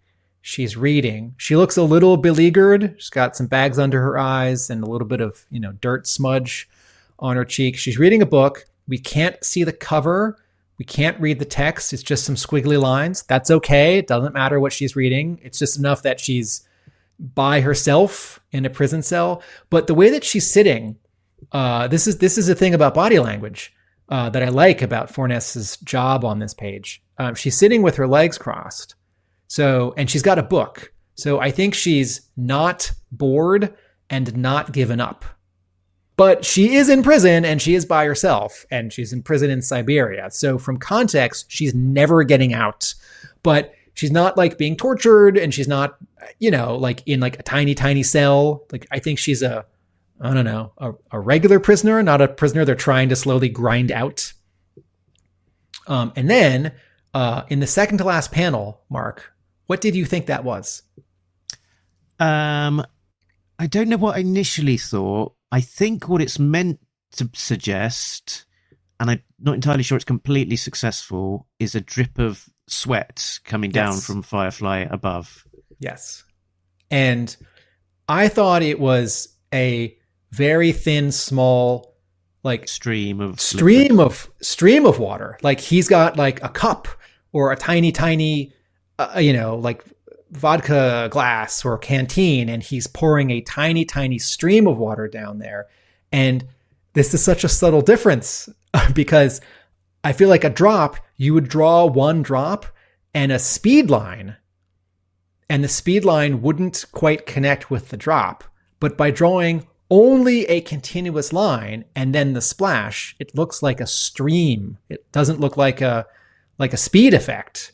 And she looks up, and on the final page of the story, we zoom up toward, so we see a bit of her head in the bottom left of the first panel, and up above her, it's not literally POV. We're not where her eyeballs are. We're just behind her head, but it's still basically POV. We see that there's a vent up in the ceiling, and this is really fun because how is Firefly been getting through all these spaces in the whole issue, right? He's been traversing the snow, which he did at the beginning, and he must have done on the previous 2 pages. And then once he's inside, he's getting through air ducts, and he's up in an air duct. And we zoom in on the duct opening, the grates. And in the second to last panel, we see 2 eyes that are nondescript, could be glowing wolf eyes or anyone's eyes. And in the final panel, we see Firefly, but now we're on, I think in the final panel, we're actually through the grates. We're sort of up in the duct with him. And now it's not the actual metal that's in front of him. It's the shadow of the metal that's being cast on him, which I think physically, in terms of physics, doesn't actually work. I don't think a light source would cast a shadow on him, but it's okay. It's okay. I like it. It's okay. I totally accept it. It makes for a great final panel. I don't mind the rules of physics being bent there. And Mark, there's a drop of sweat. Can you zoom in? There's drops of three drips of sweat on his face, on his brow, on his cheek, and he's looking at us. He's looking at her. This is the final panel. And can you zoom out again a little bit, Mark? How would you describe his expression? Because this is the final beat of the story. So what is Fornés leaving us with? What feeling? Yeah, it's a relatively blank expression. I'm trying to struggle to think of that word, but it's somewhat hard to read what actually he is thinking. It's focused, but what is the emotion or the thoughts there? Not entirely clear to me, anyway. What do you think, Tim? I think of it as a little determined and a little soft. He's not scowling, right? Yep. We've seen he's not angry. What's the Devil's Due cover with Firefly where is it Stefano Caselli, and he's like his eyebrows are so, and he's holding the match, his eyebrows are so cocked, it's just his head and shoulders, and it's like, I'm crazy and I'm gonna blow you up. It's not that face, right? And who right, so Diana Davis in the comments says, is he saving her or killing her? And I think Diana is asking this because I think Fornés is letting us decide. I think Fornés, for Jorge Fornés, it's either. Because we don't see like a key or food or poison or a weapon, a dagger, a pistol in his hand. We just see his eyes. And I think it's sort of, to me, it's like 49-51. I think there's a very good chance that he's actually there to tie up a loose end and to kill her. But I think of that photo and their body language in that photo, right? They're on the same team. They're both seated on the ground by a tank. They've both got machine guns. She's smiling and they're like kind of leaning a little bit against each other, right? Neither of them are sitting cross-legged, but they're both sitting like on the ground. So I think of them as, if not friends, then comrades, right? But he's for hire. So there's all this context. Maybe someone hired him to find her and take her out. I would like to think, since a lot of real American hero stories are about a villain becoming a good guy or giving up some of their evil ways, I would like to think that he is there to rescue her. But again, when she looks up on the second to last page, she doesn't know who it is yet, right? But she's not panicking, and so I think from general context, my guess is. He's there to save her, which also makes him a more complex character, right? If he's there to kill her, it's not obvious, but like he's a bad guy. He blows up stuff. He assassinates people. He's a saboteur.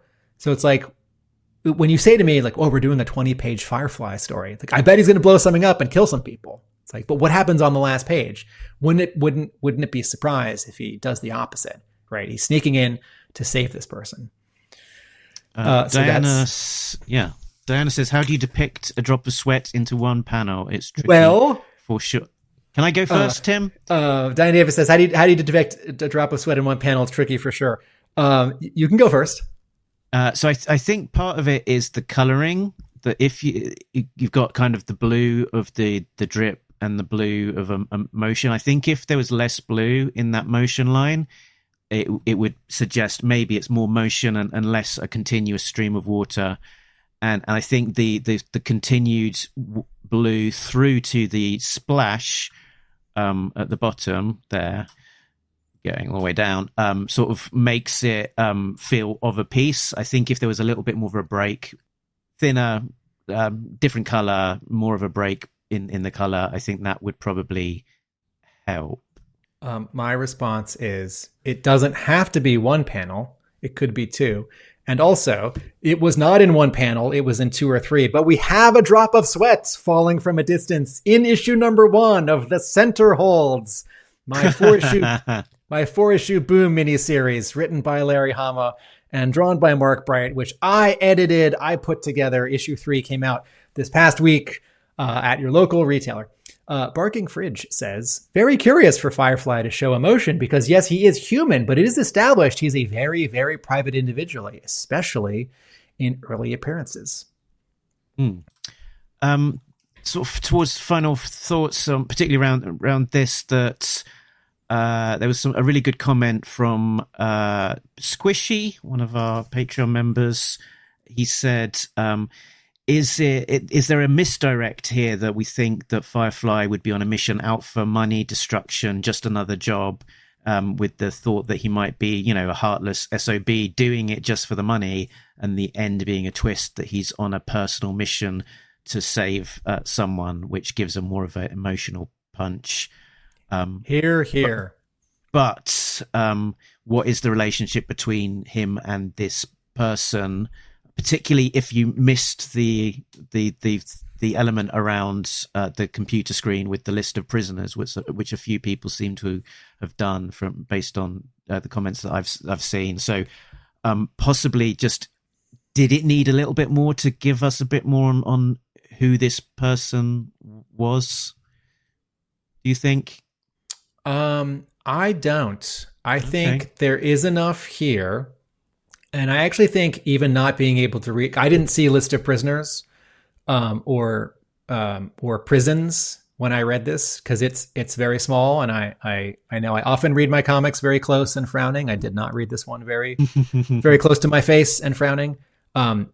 There was enough context for me that he was getting intel from a bunch of Russians, a bunch of Soviets, on something else happening in a cold place in the Soviet Union, and he's looking for her.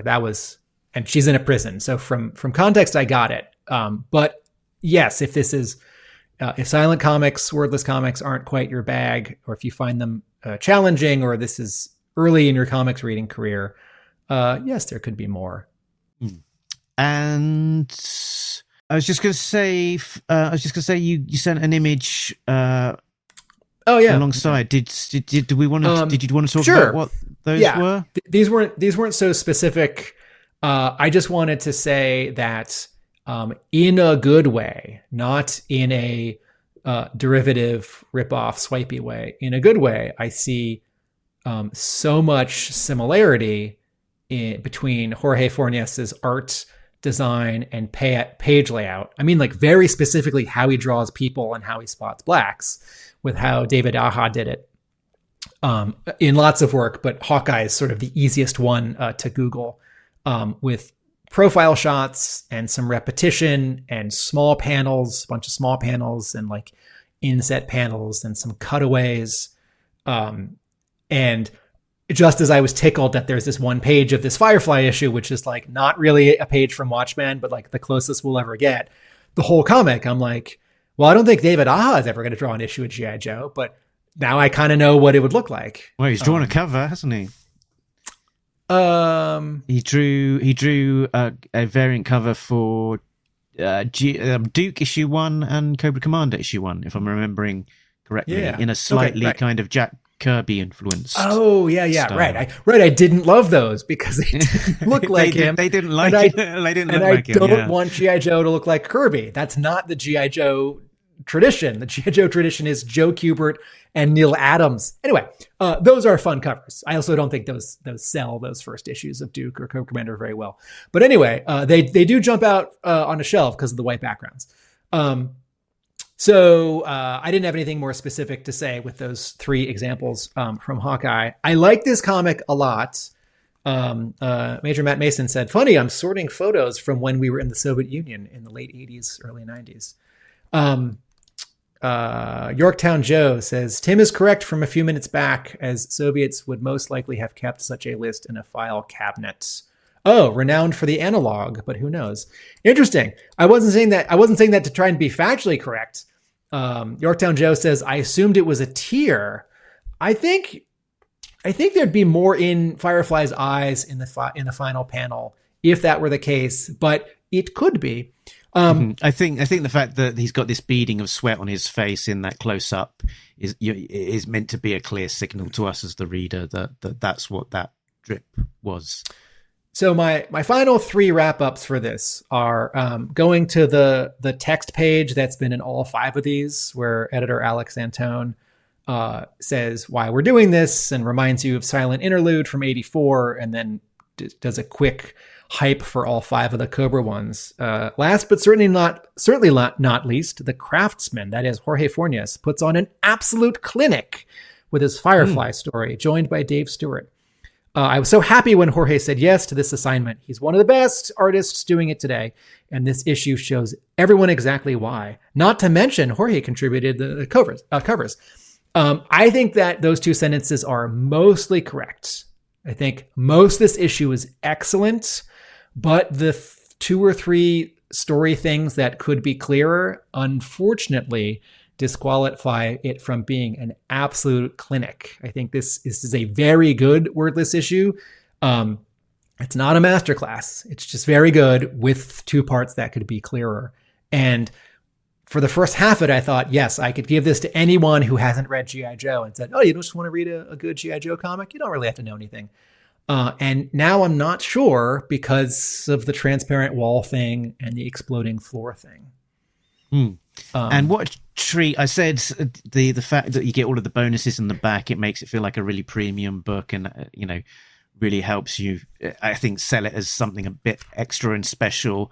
And in the back we get 18 of the 20 pages as teeny tiny thumbnails, and 9 to a page here, so we miss out on the final 2, but it kind of gives you very much an idea of Jorge Fornés' early thinking, and very close, tracks very close to the final execution. You could almost blow these up and say this is the final book, but not quite. But did you notice one very specific thing on these thumbnails that was not in the published book? Yes, tell us. It's the sound effects. So he thumbnailed this with sound effects, but no dialogue, and we don't see the sound effects in the final story, with a bit of editorial feedback from Alex Antone, that to be a true silent story in the legacy of Silent Interlude issue 21, you cannot have sound effects. If you could have sound effects, you would be doing a thematic sequel to the story SFX, which is later on in the ARA run. I do want to say that I like the sound effects as sounds, as onomatopoeia. The page 2 splash with the ice snake jumping is WROOOOMMM, room, right? And then scree. And then later on, I think thump, thump, thump, and crunk, and crack, and click, and wee, wee, wee, and crack, crack, boom. But I also like them as visual handwriting. I don't know that if this had sound effects, would these have been redone by a letterer? Would he have tidied them up a little bit, and they would have been the actual lettering that generates from the art? But they look good. I'm gonna guess that these, the way that they're presented, it looks like Fornés took an 11x17 piece of Bristol with like blue lines printed for the edges, and drew 3x3 9 thumbnail layouts on each of these full-size pages. That's how it's presented. And I can see someone with like a pen or a Sharpie working that small just for layouts. I do think, based on how detailed these are, not quite as detailed and cleaned up as the final pages, but I don't think he drew them all at 1/9 of a page size. I think he did these separately and then put them together, 9 to a page, partly for him to see, because that's like an art design thing, pacing thing, and then also for efficiency of sending it to the editor. But I could be wrong. Yeah, I wonder whether the layouts were digital. Possible. Right. I think there's some artifacts there that suggest that possibly. Yeah. Could be. Right. And then maybe he's zooming in, so maybe he technically is drawing 9 to a page, but if he's zooming in a way that you can't do with your eyeball on paper, he can draw them sort of more close up and detailed. Do you have any last thing to say about Firefly, or should we do a quick wrap up of the whole Sssilent missions month?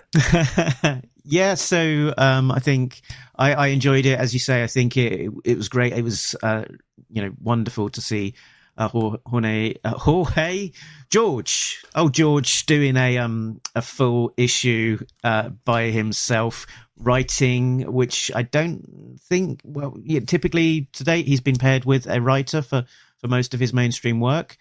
So he's writing this and doing a good job, and his art is a true treat. Very close to being a perfect issue, but with a couple of the points around the clarity, just holding him back from a full sweep across the judges' scoreboards. But yeah, enjoyed this one. It's probably out of the month, probably my second favorite, I'd say, after the Crimson Guard. I would agree with all that, and I have nothing to add except that I think these issues demonstrate what a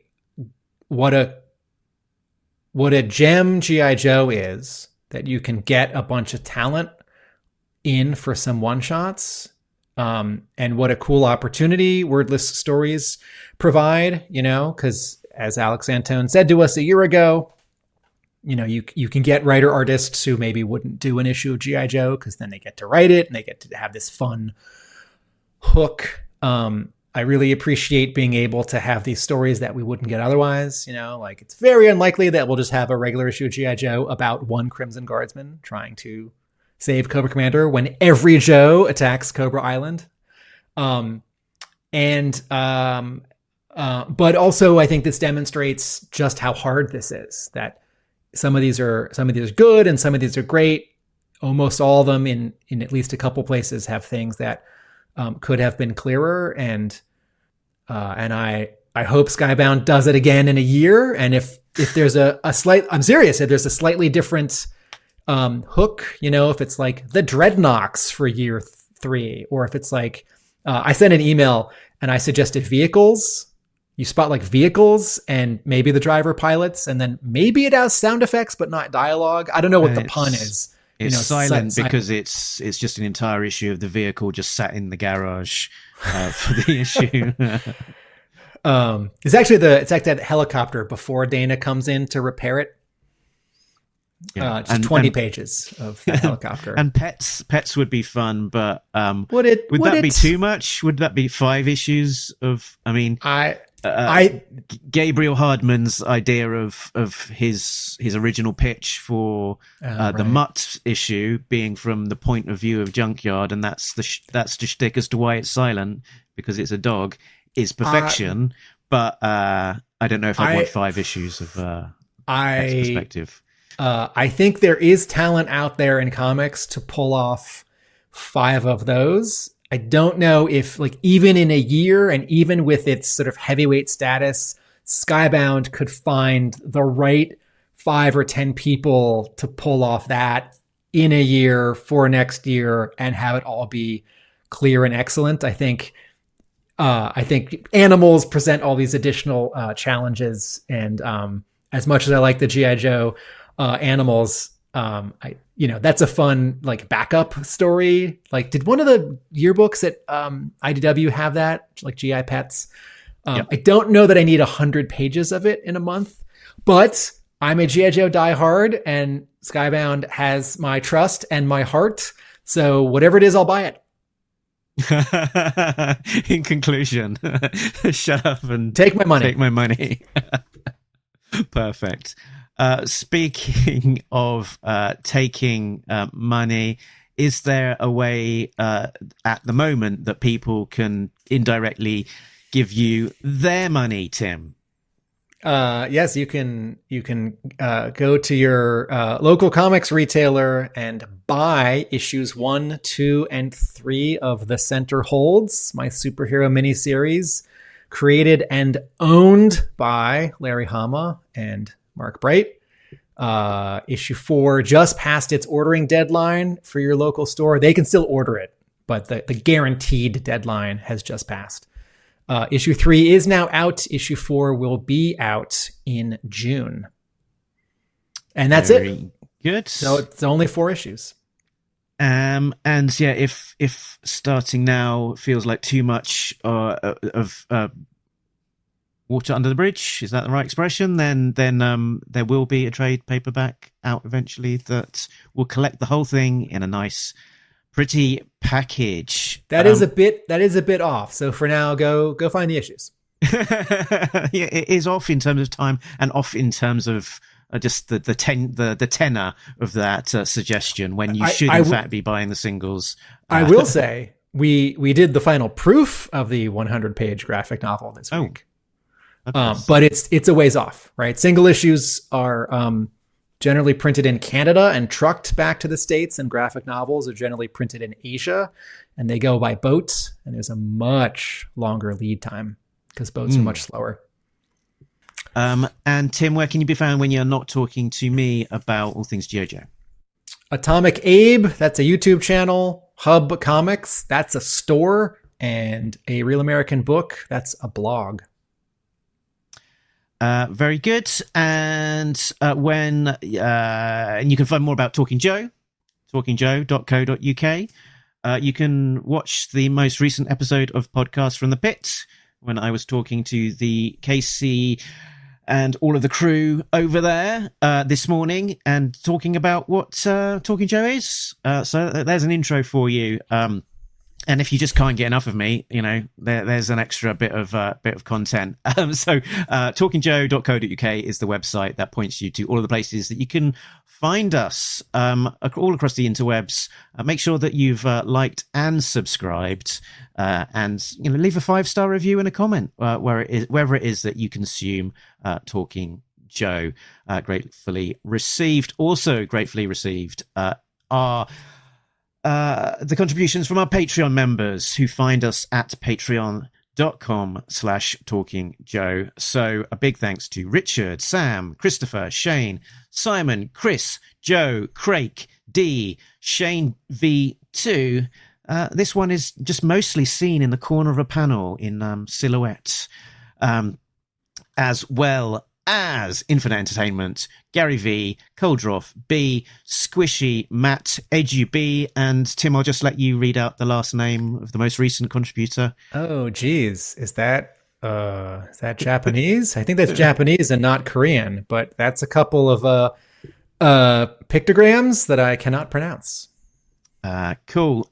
So I think that is us done, Tim. And actually, a reminder that the next time you can check out Talking Joe will be when we talk next week all about the latest issue of A Real American Hero, which comes out this coming week. So on sale Wednesday, May the 13th. As that story from Harmer and Cronky continues. With a cover from Lee Weeks featuring Dawn. So until we catch you next time, Tim, what would you like to say, just as a poignant final thought to our listeners? Nobody beats Talking Joe, an international podcast. That was a good one. Laters.